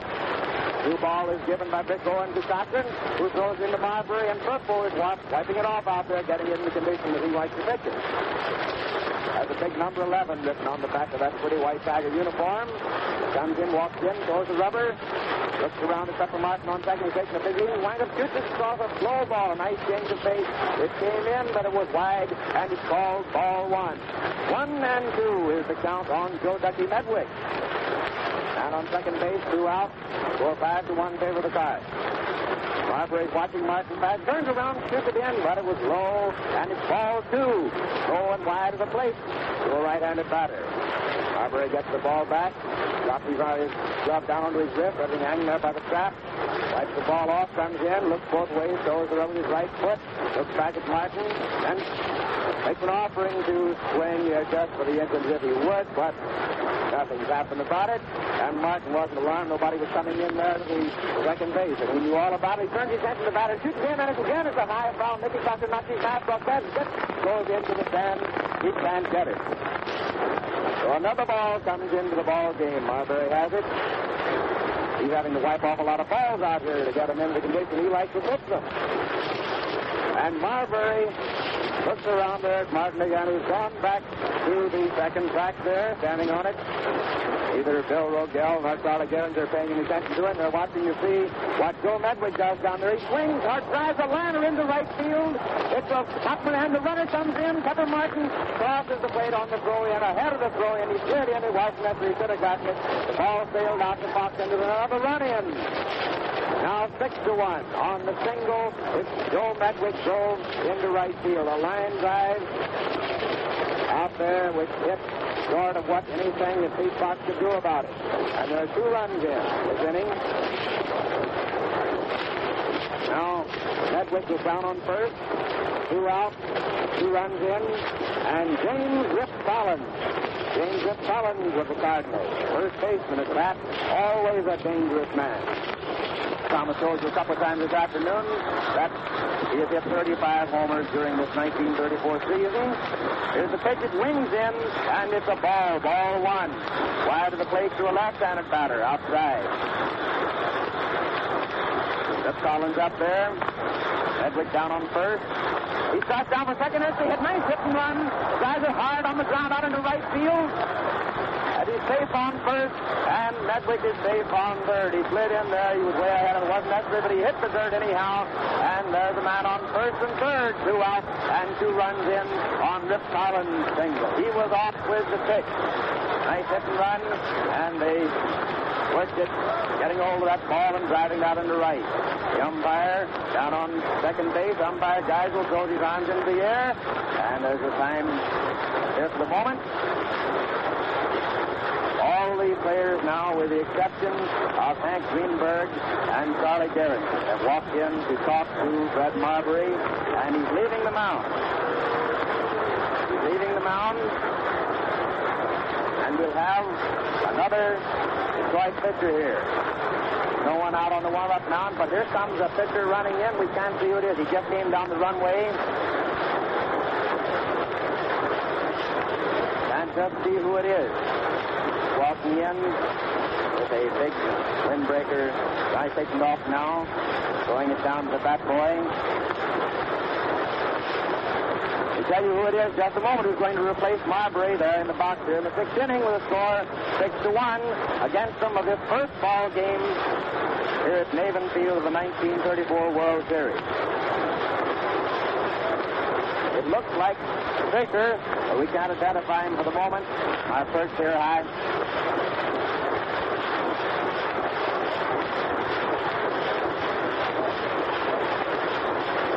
Elon Hogsett, the Indian, has come in.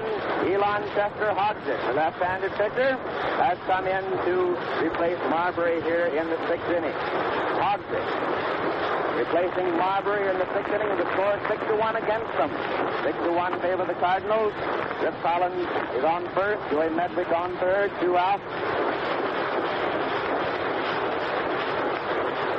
And 2 runs in here in this inning. Hard half the 6th inning, the first up. Hogsett goes over and takes hold of the rosin bag. Wipes his hands off on it. Turns around and tosses one over to Greenberg for another bit of warm-up.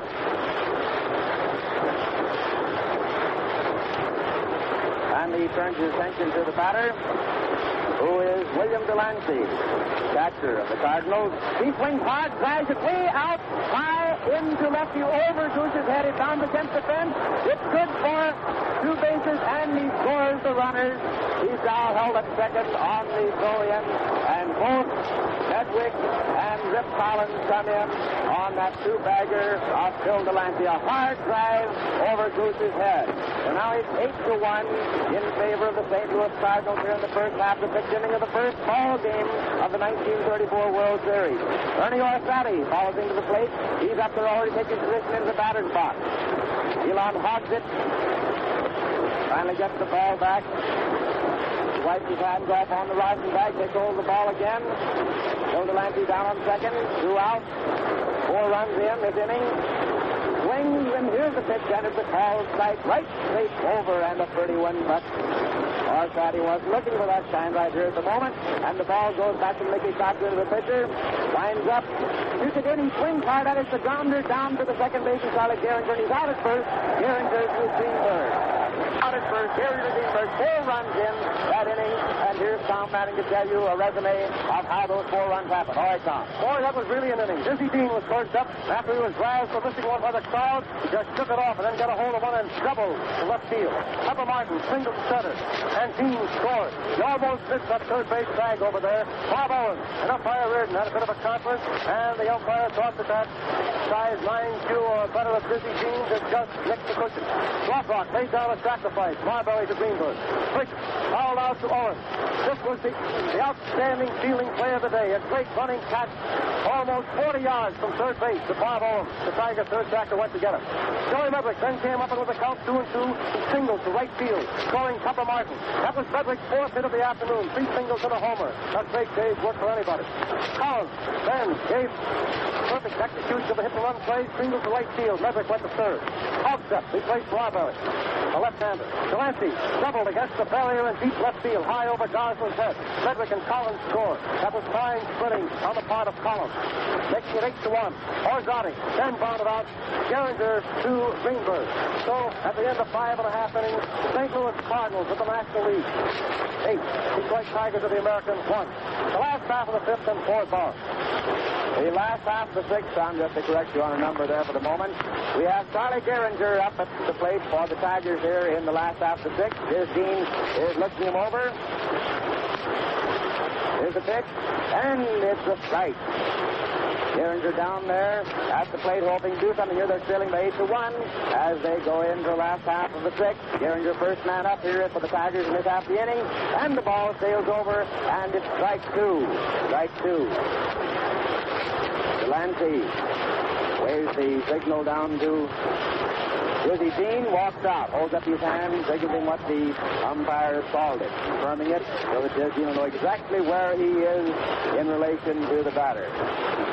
He winds up, shoots it in, and it's a low one, and a ball. A ball on the batter. Winds up and gets another one in, and ball 2, and strike 2. 2-2 on Mr. Charlie Gehringer there. Jizzy Dean winds up, shoots it in, he whams it down to first base. First baseman, and he tosses it over to the pitcher. Dean coming over to Rip Collins. Rip Collins knocks the ball down, picks it up, and Dean coming over fast at the toss on him. Got there just barely ahead of Charlie Gehringer, who was plenty fast on those pins of his, and there's one gone. That's always a beautiful play on the ball, and when the ball drives down to the first baseman, the pitcher comes over, crosses the plate, taking a throw from the first baseman who has gotten it from the batter. It's always a pretty one when it's executed right. And it had to be executed fast then because it was a hot drive which he knocked down. Here's Hank Greenberg up at bat. Here's a pitch. The drive over second base, a line drive, and base far side he had it. He shoots out but not quite. The ball down drop. It shoots it in to second base, and he is safe at second. It scored as a hit and an error. A hit and an error. He came in fast for that ball awfully hard. It bounded up just about a yard in front when he was trying awfully hard to get it. Hit him in the chest, bounded off the edge, chased it. And Hank Greenberg is down on second on a hit and an error on center field, Ernie Orsatti. Hank Greenberg is on second, one out. And Goose Goslin, Leon Allen Goose Goslin, left fielder of the Tigers at bat. He bats left. Bats left-handed. But throws right, you know.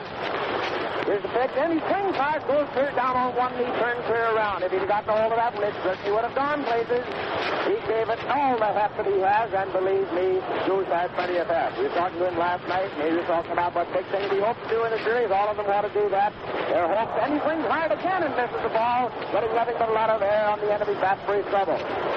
Goose and all the boys on these two teams, great fellows, and anxious and hopeful for what they can all do in the series. Hank Greenberg on second, one out, strike 2 on the batter, Goose Goslin in the batter's box. Dean again takes that lazy stance, takes a wriggle from Delancey, makes the stretch, winds and it shoots in, and a little easy one down it. It gets the game. The shortstop and third baseman, and Hank Greenberg comes in and scores. Either one up to get to it, and it's a single for Goose Goslin. Both of them tried hard, both Leo DeRocher and Pepper Martin, both of them trying to get to that ball, but it was just him crossing. A hit for Goose, scoring, and Greenberg from second, and that makes the score 8-2 here in the last half of the sixth in favor of the St. Louis Cardinals. William Rogel, Billy Rogel is at bat next. Wears the big number 7 on his back, the white Tiger uniform. The Cardinals in their Euro uniform, the light gray with the red figures. The Cardinals. There's the pitch to Rogel, man on first. And he drives one hot down to the second baseman. First, shoots it over to first. The man is out. There was no time to make a double on that. There's just barely had time to get that ball and get it over Rip Collins to get the man out. That first, there's 2 gone with Goose Goslin down on second, and they run in. 2 men out, score 8-2 in favor of the Cardinals. Just time for Chris to get that one over to Collins to get Bill Rogel out. So we have Marvin Owen. Marvin Owen, who this year is at 321. He's driven in 88 runs. He's been doing a lot of good batting during the season. He's up there at the plate now. He bats right. Also, he's right-handed right at the pitch, and it's a ball on Mr. Marvin James Owen, the third batter of the Tigers. And on second, 2 out.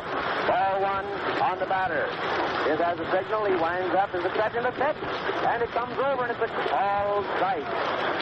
Umpire Brick Owen shoves that right hand up and out in the gesture of the strike. It's 1-1 on the batter. Marvin Owen in the batter's box. Man on second base. Here's Goslin.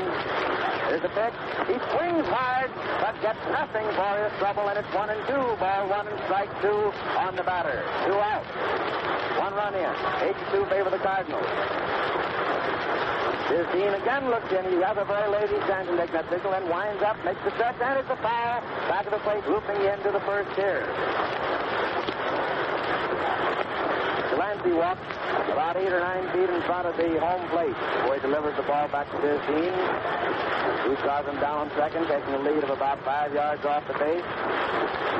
The Looking around, see if anybody's paying any attention to him. He views that shortstop at second base is coming after him. A swing, a hard swing, and Tiz had the batter fooled, striking out Marvin Owen, and the side is retired. The score 8-2 in favor of the Cardinals. The end of the sixth inning. Here's Tom Manning to give you a resume of the Tigers half of the sixth. Tiger half of the sixth. 1 run, 2 hits, and no error. 1 error, rather. 1 run, 2 hits, 1 error. Geringer is out Carlos to Dean. Greenberg singled. He took second on Ostati's error. Ostati tried a two-swing catch then, and he was given an error. Goslin singled to left field, scoring Greenberg, making it 8-2. Rogel is out first to Collins. Goslin went to second. Bob Owen struck out.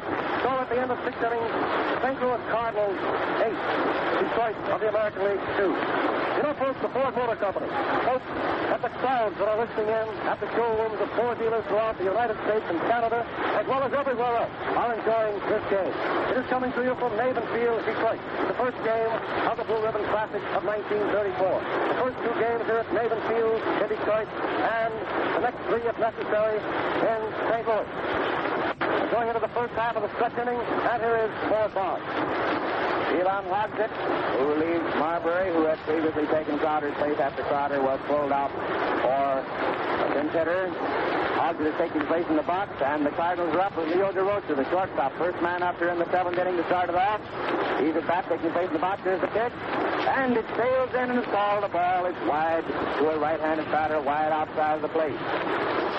He Cochran shoots it back out to Elon. He takes it, winds up. Here's the pitch. And he drives one down to the shortstop. Who has leap into the air, pull it down. Rogel pegs it over to Greenberg, and the man is out. That ball took a bad down, and Bill Rogel gets a nice hand from the fan while leaping in the air, steering that ball after it made a bad down. Man is out at first. Rocha retires to the dugout, and here comes Jerome H. Dizzy Dean up to the plate. Just 23 years old, and the amazement of the Major League. This man, Dean, who won 30 games, lost 7 in this past season. He comes up there, takes his place in the box. Elon Hogsett turns his attention. He has his hands behind, both hands behind his back. At the time of a pose, he assumes and taking signals from Cochran. He winds up. Here's the pitch. Still swings hard and goes down on one knee. He put all the heft he had into that one. 1 strike on the batter, swinging. Again, Hogsett winds up, comes down the alley, fouls this one off, and it goes clear high over the whole stand. And this is a high stand here in Detroit at Navin Field. Fouls it clear up over the stand. He's back down there again with strike 2 on him. Hogsett rubbing off the ball now after drying off his hands on the rosin bag. Left-hander, you know. Southpaw. Swings to the port side. Winds up. Drives it in, and he swings wide at that one. And he has struck out Dizzy Dean. 2 men gone here in the first half of the 7th. Dean retires the dugout, which brings John L. Pepper Martin up to the plate. Pepper Martin, lead-off man. Third batter of the Cardinals. Next man up. So far, DeRocher and Dean have been up there, and both out. And Martin is the third man up for this inning. 2 out, nobody on. The score 8-2 favor the Cardinals.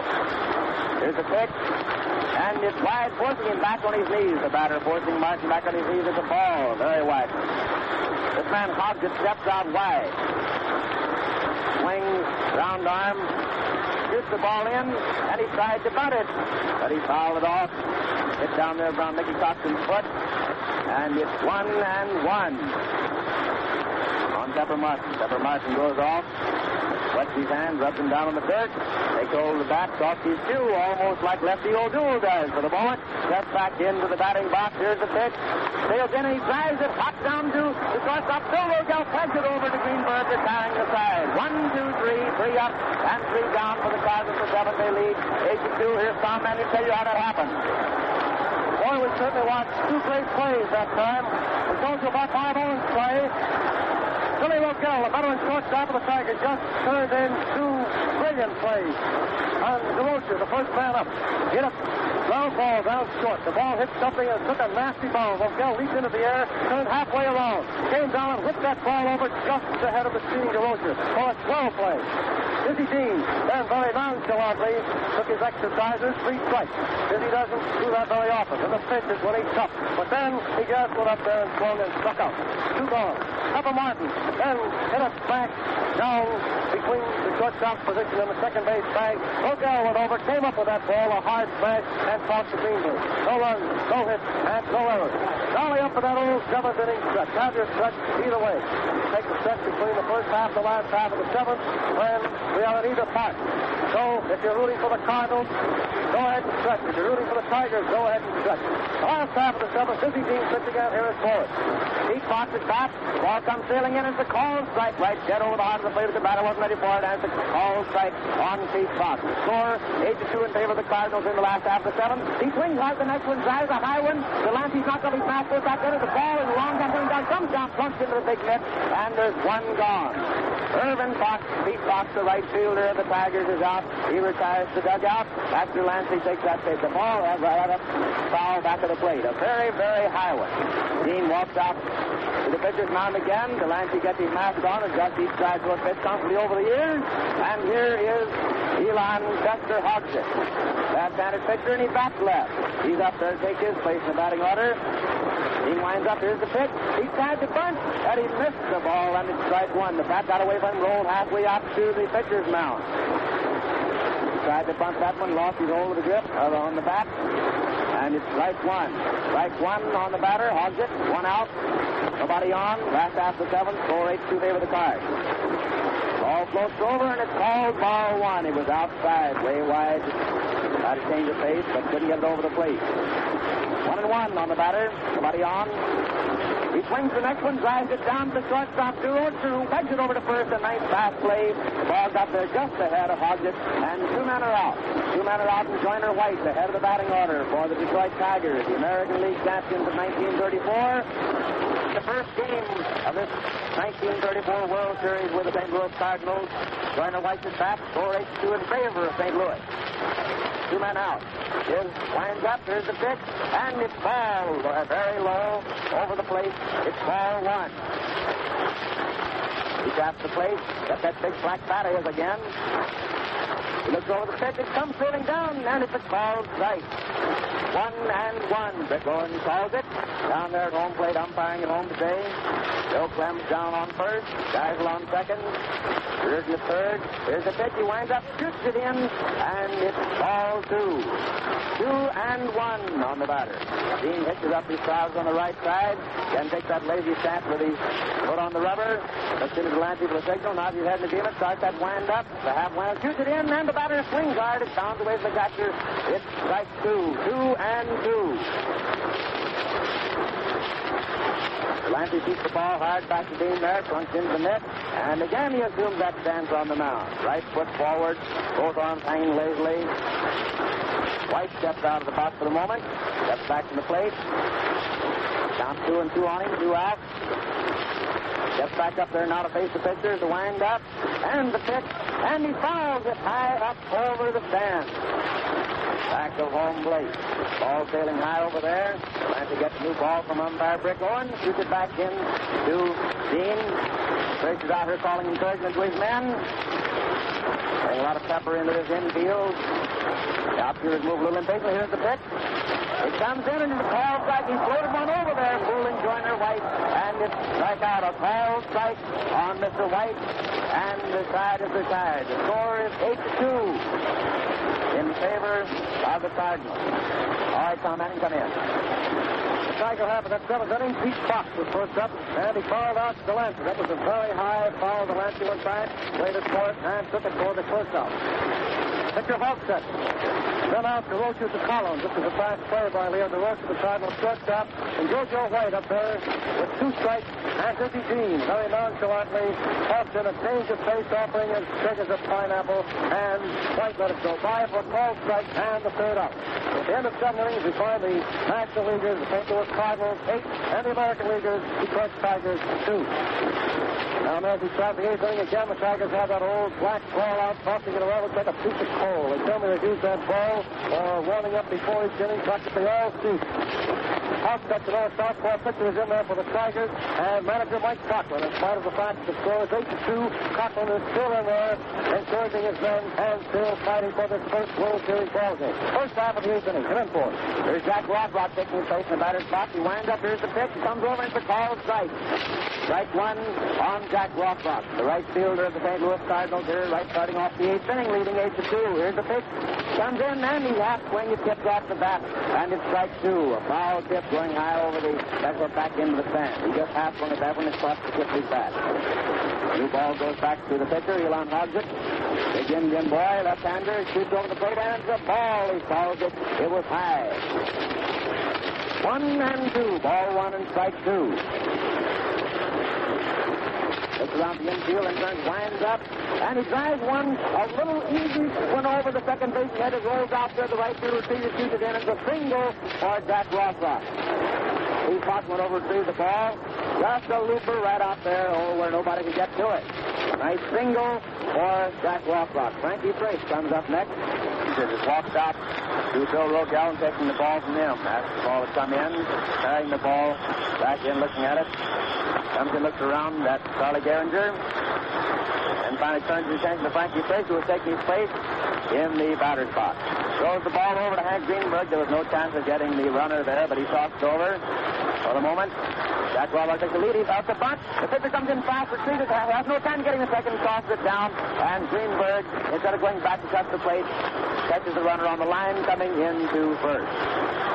Jack Rothrock down on second on the sacrifice. One out. Jack Rothrock on second. And here is Joe Medwick. Joe Medwick, a very dependable batter, up to face Elon Hogsett with a man on second. The score 8-2. Hogsett taking his place back there now with his left foot on the rubber. He looks around at Jack Rothrock, who's taking the lead off second. Makes a fire long catch into the air, shoots it down, and it's a high fly out into center field.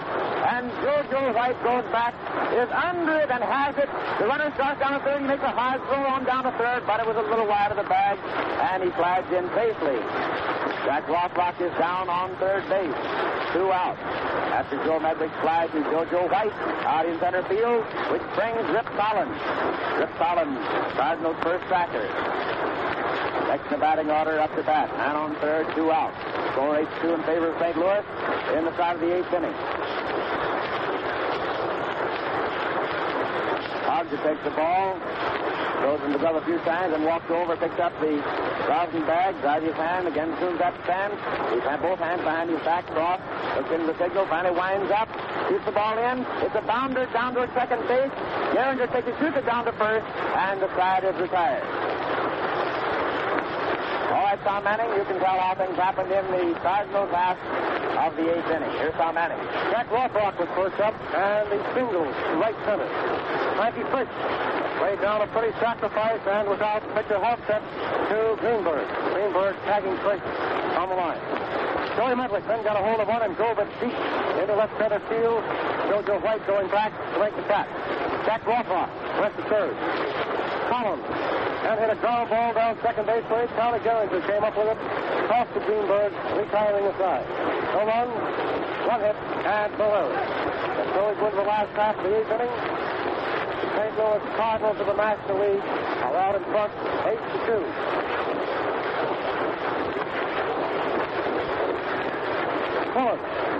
Fuller goes to center field for the St. Louis Cardinals, replacing Ernie Orsatic. Fuller in center field for the Cardinals. Last half of the 8th inning, the manager Mickey Cochran, who's back from left-handed, will lead off for the Tigers. Come in for it. Here's Mickey Cochran up there. Take his place. Here in the 8th inning, his team feeling 8-2. His team takes the signal, winds up, comes in, and it's a called strike. Mickey didn't offer at it. Called strike on him here in the 8th inning. But he's back there, and he takes a couple inside, swings with the pitch. It comes in, it's a ball wide of the plate outside to a left-handed batter. He throws his back throw around his head once, puts it back on his shoulder. As he winds up, shoots it in, he doesn't offer at it, and it's a ball. 2 balls, again it was wide to a left-handed batter. It's about waist high. He's seen adjust his staff. That wasn't quite to his liking. Takes that lazy stand. Delancey signaling to him. As he's standing there swinging his bat, here's the pitch. He drives it down to the shortstop. And DeRocher shoots it over to Collins, and he's out. Easy ball put across up the handle, and locked up in the infield. They shoot the ball around. One gone. Here in the eighth inning, the Cardinals leading 8-2. Next man up is Charlie Gehringer, the sparkling second baseman of the Tigers. Takes a couple of raps at the plate. Got a big white bat. Places on his shoulder. He bats left. Here's the pitch. It's a called strike again. The first ball that comes over. Just about waist high and dead over the pan. A called strike on Charlie Gehringer, who did not offer out at all. Kept his bat on his shoulder. He looks good. Dean winds up, shoots him, tries again that change of pace. The floater coming in, and it's wide of the plate by quite a bit. One ball and one strike. One out, nobody on. Gehringer at bat, count 1-1 on him. Here's the pitch. He drives the ball far, wide and high, way out into left center field, and Ducky Medwick came over and got it. Incidentally, we got a change in outfield at the start of this inning. Dick Bullitt. Dick Bullitt replaced Arstati in the Cardinal center field. Two men are gone, bringing Hank Greenberg up to bat again. Hank Greenberg wipes his hands in the dirt, takes hold of his bat, swinging it down towards the plate. Takes a couple of half swings with it now over the plate, and Dean is looking for that signal. He winds up with that half swing of his, shoots the ball in, and again the first ball into the batter is a called strike. Rick Owens indicating it. Two out, nobody on. One strike on the batter. Here's the pitch. A called strike. He's got a one in there. He just turned it over. A fast one and a hot one right dead over the plate, and it's a called strike. Strike two on Hank Greenberg. Two men out, nobody on. Last half of the eighth, the score 8-2 in favor of the St. Louis Cardinals. Hank Greenberg is back for the Tigers. Here's Dean gets the signal, winds up. It's a fast wind-up. He shoots in. It's a hard-driven ball. Way out. It's over into the stands for a home run for Big Hank. On another one of his specialties, and the Tiger rooters over in there getting their chance to let go of the things. A big cloud of paper, little bits of it has been let go. They're floating down outward as Hank Greenberg spots around the bases, comes in and crosses home plate, steps on it. A home run for Hank Greenberg, makes the score 8-3. He drove it high into those left field bleachers, where those 17,000 bleacher rights got up and whooped over their hero Hank Greenberg, drives into their midst. Here's Dean looking the next batter over, which is Goose Goslin. Always a dangerous man at the plate. Shoots the ball in, and the Goose fouls it high. Delancey knocks his mask off, goes back after it. It comes down and hits the screen just too far in for him to get it. It looked like it was coming down into his hands, but Delancey didn't have a chance to get to that ball, and it's strike one on the Goose. Nobody on, one run in. Score 8-3 in favor of the St. Louis Cardinals. Two men out. Goose Goslin at bat. That's left, you know. Throws right, however. Taking his face back in there, taking a couple of foul swings. Here gets the signal. That short wind-up is he takes it longer this time. Two swings and shoots it over, and it's a strike. He swung hard, and very viciously at that ball, but got nothing to recover but the amount of air which is in front of his back. It's strike two on the Goose. Taking his face back down there now. Look at the determination on that set chin of Goose Goslin. Wind up. Stretch and the pitch, and he drives it down to the shortstop. The Rocher has it, takes it over to Rip Collins, and the side is retired.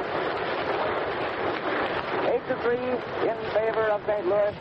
As we come into the last half of the eighth, here's Tom Mann to tell you about the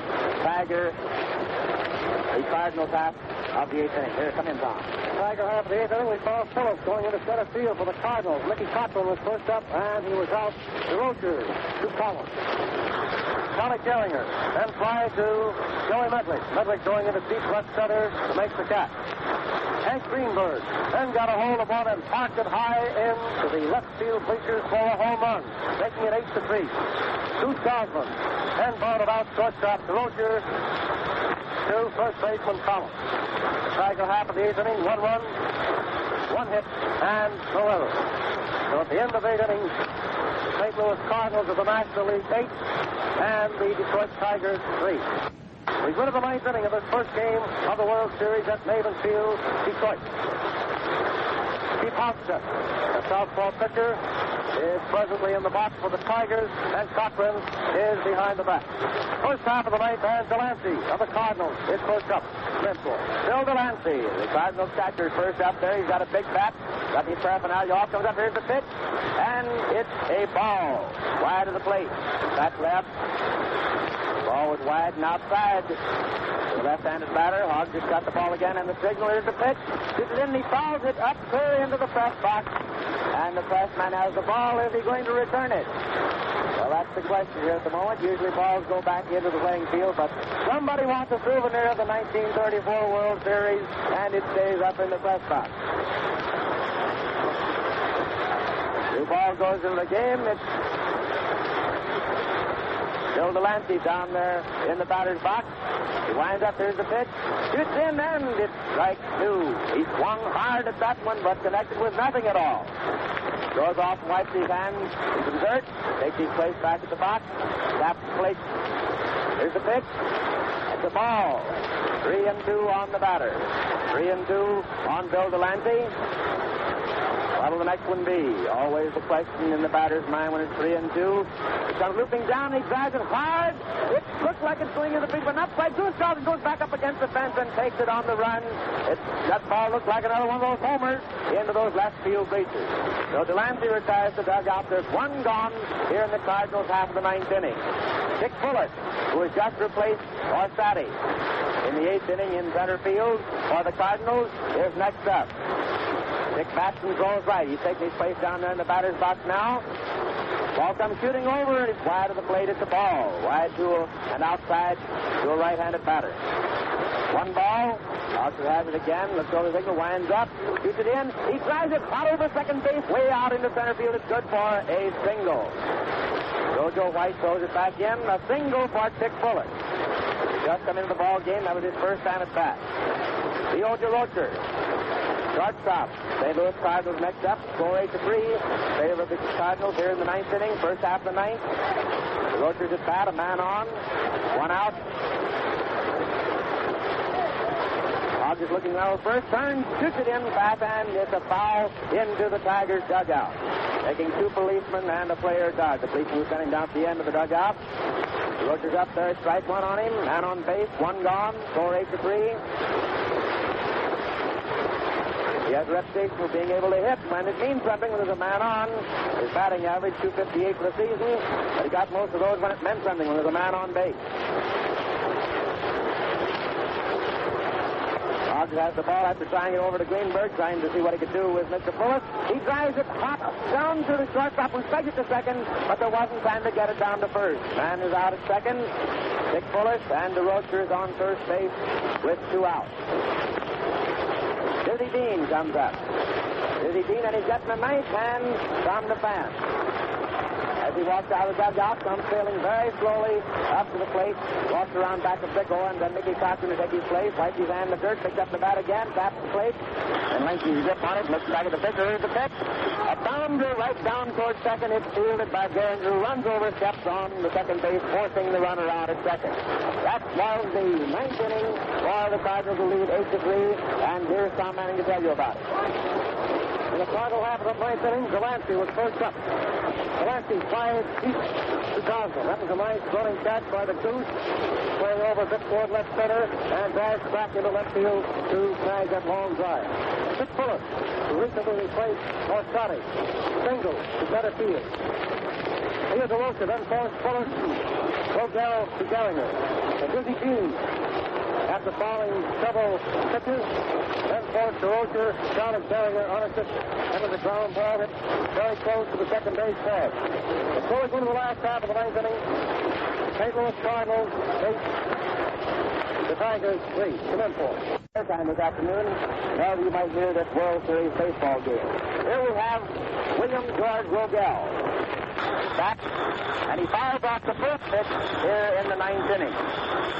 Driving it back on a foul into the grandstand, the upper tier. The ball sliding off the top of the bat. His Dean's out there looking over the signals again. He winds up. Rogel's at bat. Here's the pitch. It's a ball. Wide of the plate, and it's 1-1. Bill Rogel at bat in the ninth inning. First man up. He winds up, and here's the pitch again. Comes shooting in again. It's outside. Missing the corner, and it's ball 2. 2-1 on the batter. Ninth inning with the Cardinals leading 8-3 over the Detroit Tigers in their first game at Navin Field. Here's Jay shooting the pitch in again. He swings and fouls that one back high out into the grandstand. Just left the plate. Bill Rogel steps out the batter's box. Steps back in, adjusting his cap. Taps the plate. Has a big black bat over his shoulder. Takes a couple of trial swings. Here's his winding up. Takes a double wind up this time. Steps out of the batter's box. And he's swinging that arm again. He starts into his wind up again. Takes the stretch and shoots the ball in. Down to the machine. He drives it down over the left base. Right into left field over the third baseman's head. A nice single for Bill Rogel here in the ninth inning. These Tigers have had a reputation for plenty of runs, piling onto a pitcher in the ninth, and the crowd is warming up. It's time to Dwight Rooters here in Navin Field, trying to get hot and trying to rally here in the ninth inning for their team. Their Wild, his favorite, favoring their home counters. They're trying to start having the old familiar. There's a ball. Hot drive, stop it, busy. It's down, dropping lead, roll to the first baseman, who runs over and touches the bag. That hit serves hard in the leg, sounded right over to first. Rip Collins took it, stepped on the bag for the out. There's a man down on second now. Bill Rogel down on second. One out, one on.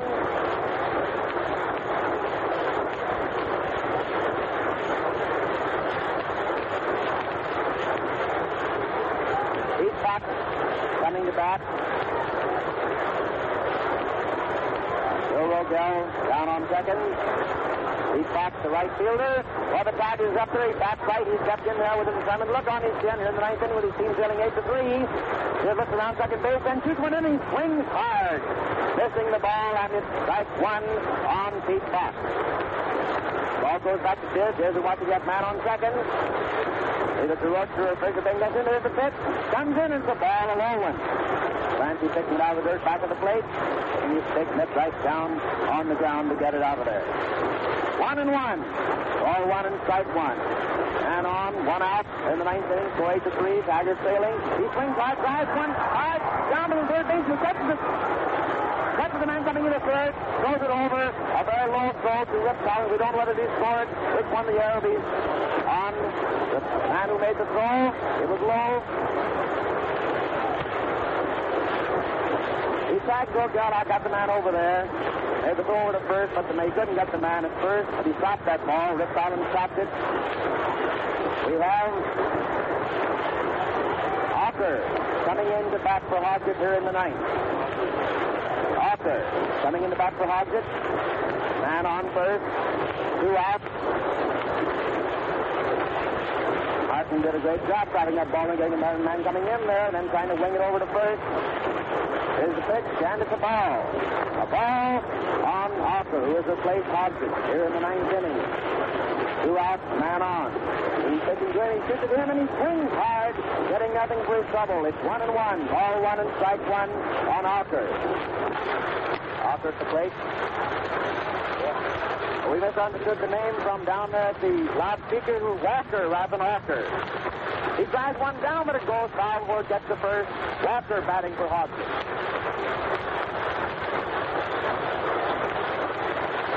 These two men here on the Tiger team coming over the loudspeaker. The man was announced in the dugout. Walker batting Jerry Walker. Southern boy with an accent which is up for the ninth. We were talking to him. He's up there now. He bats right. Center fielder. Just looked at him hard. Turns around, looks at the man at first. Over his shoulder, shoots the ball in, and it's high. And gets another ball. It's 2-2 on Jerry Walker. Walker steps out of the box. And seeing that motion, gives off back and picks up the rosin bag. Don Chester Whistle takes his place first, and they both step back in. Here gets the signal, makes the stretch, looks over his shoulder, shoots the ball in, and again it's wide, and it's 3-2. 3-2, 2 out, a man on first.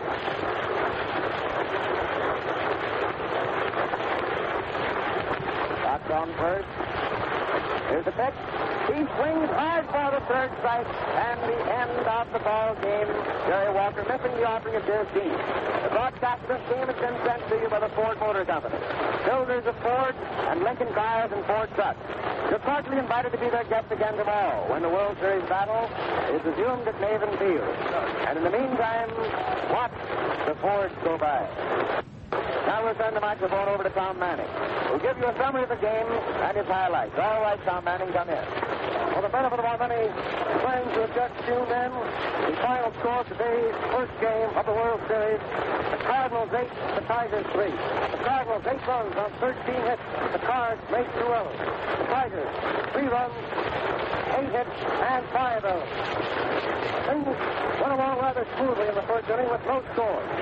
In the Cardinal half of the second inning, Delancey was out on a fly ball to Gosling. Orzani then singled to left field. DeRosa was up. He was out on a fly to White. Dean then drove to Rogel and Hardy. Orzani was safe at second base. On Geringer's error. Pepper Martin. Then with 2 on and 2 out, hit a ball to third. He was safe at first on a wide throw. Rothrock singled to center, scoring Orzani and Dean. Martin went to third. Rothrock stopped at first. Frankie Fish was then out. Geringer to Greenberg. The Cardinal half of the second, 2 runs on 2 hits. The Tigers made 2 errors.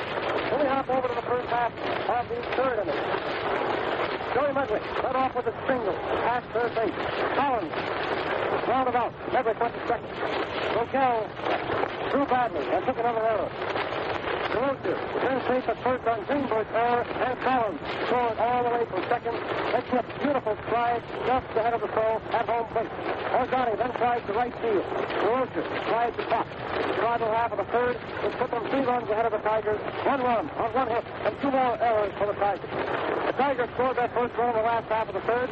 Crowder was first up. He was out. Dean to Collins. White walked. Ricky Cochran singled. After the count, was going to 3 and 2 and singled to left field. White went to second. Geringer singled. Scoring White. And made the score 3-1 at the end of 3 innings. No more scoring then until the Cards came to bat in the first half of the 5th inning. Medwick then got a hold of one and drove it high into the left field bleachers for a home run.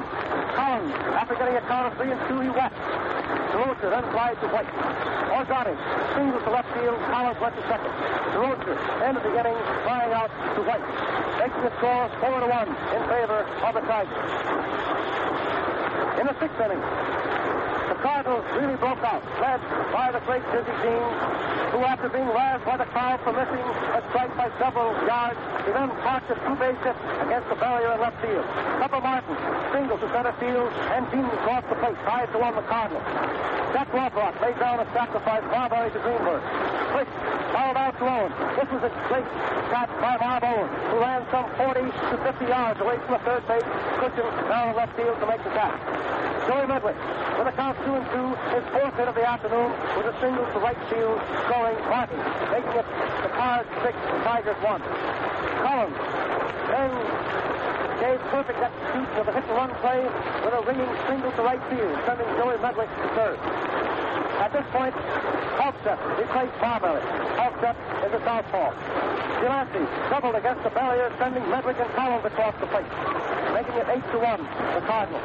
Orzani then rounded out Geringer to Greenberg. In the 6th inning, the Cards scored 4 runs on 5 hits and no errors. The Tigers came back in the last half of the 6th inning with Geringer going out Collins to Dean. Greenberg singled to center field when Orzani tried a shoestring catch. He was given an error because Greenberg went to second. Bruce Gosling singled to left field, and Greenberg scored 8-2 the Cards. Rogel is out first to Collins. Gosling went to second. Owen then struck out. No more scoring then until the Tiger half of the 8th inning. At that time, Ricky Cochran was first up. He was out DeRosa to Collins. Geringer tried to Medwick. Hank Greenberg came up and smacked a long drive into the newly erected stand in deep left field at Navin Field for a home run, making it 8-3, which was the final score. The Tiger half of the 8th inning, 1 run, 1 hit, and no errors. So the final score in summary again, the St. Louis Cardinals, representatives of the National League, 8 runs, 13 hits, and 2 errors. The Detroit Tigers, representing the American League, 3 runs, 8 hits, and 5 errors. The starting pitchers this afternoon, Jerome Dizzy Dean, who turned in 30 great victories in the regular campaign for the National League pennant. He was opposed by General Crowder. General Crowder, you know, was one of the outstanding right-hand pitchers of the American League for several years, particularly during the playing season of 1933, when he turned in a great number of victories to assist the Washington Senators in winning the American League pennant. However, he appeared to be plenty tired in the series last year and failed. When he came back again this afternoon, inspired by new surroundings, the crowd out here at Detroit. He went in the box this afternoon, but was treated rather roughly by the representative of the National League, the St. Louis Cardinals. The outstanding plays this afternoon has been quite agreed by Ford Bond, Graham McNamee, and yours truly. Of course, the two long smashes for home runs, both in the left field reaches. One by Joey Medlick of the Cardinals, the other by the first baseman, Hank Greenberg of the Tigers. Bob Owens starts with that long foul. It was a flipper. Anytime a third cracker goes 40 or 50 yards down the left field with his back to the plate, that is easily the outstanding play of the day. Billy Rochelle turned in two great plays in the seventh inning. He leaped into the air for a bad boundary, got his man at first. Then a fly ball was sandwiched in between. And for the third out of that seventh inning, Billy Rochelle dashed over, coached the second base cushion, went down on one knee, and came up with a skipper that was a swell play and got it over to first base for another out. And now, don't forget, weather permitting, the Ford Motor Company brings you another World Series game tomorrow at 1:15 Eastern Standard Time. The report of this first of the 1934 World Series between the St. Louis Cardinals and the Tigers of Detroit was sent to you through the facilities of the National Broadcasting Company. Goodbye.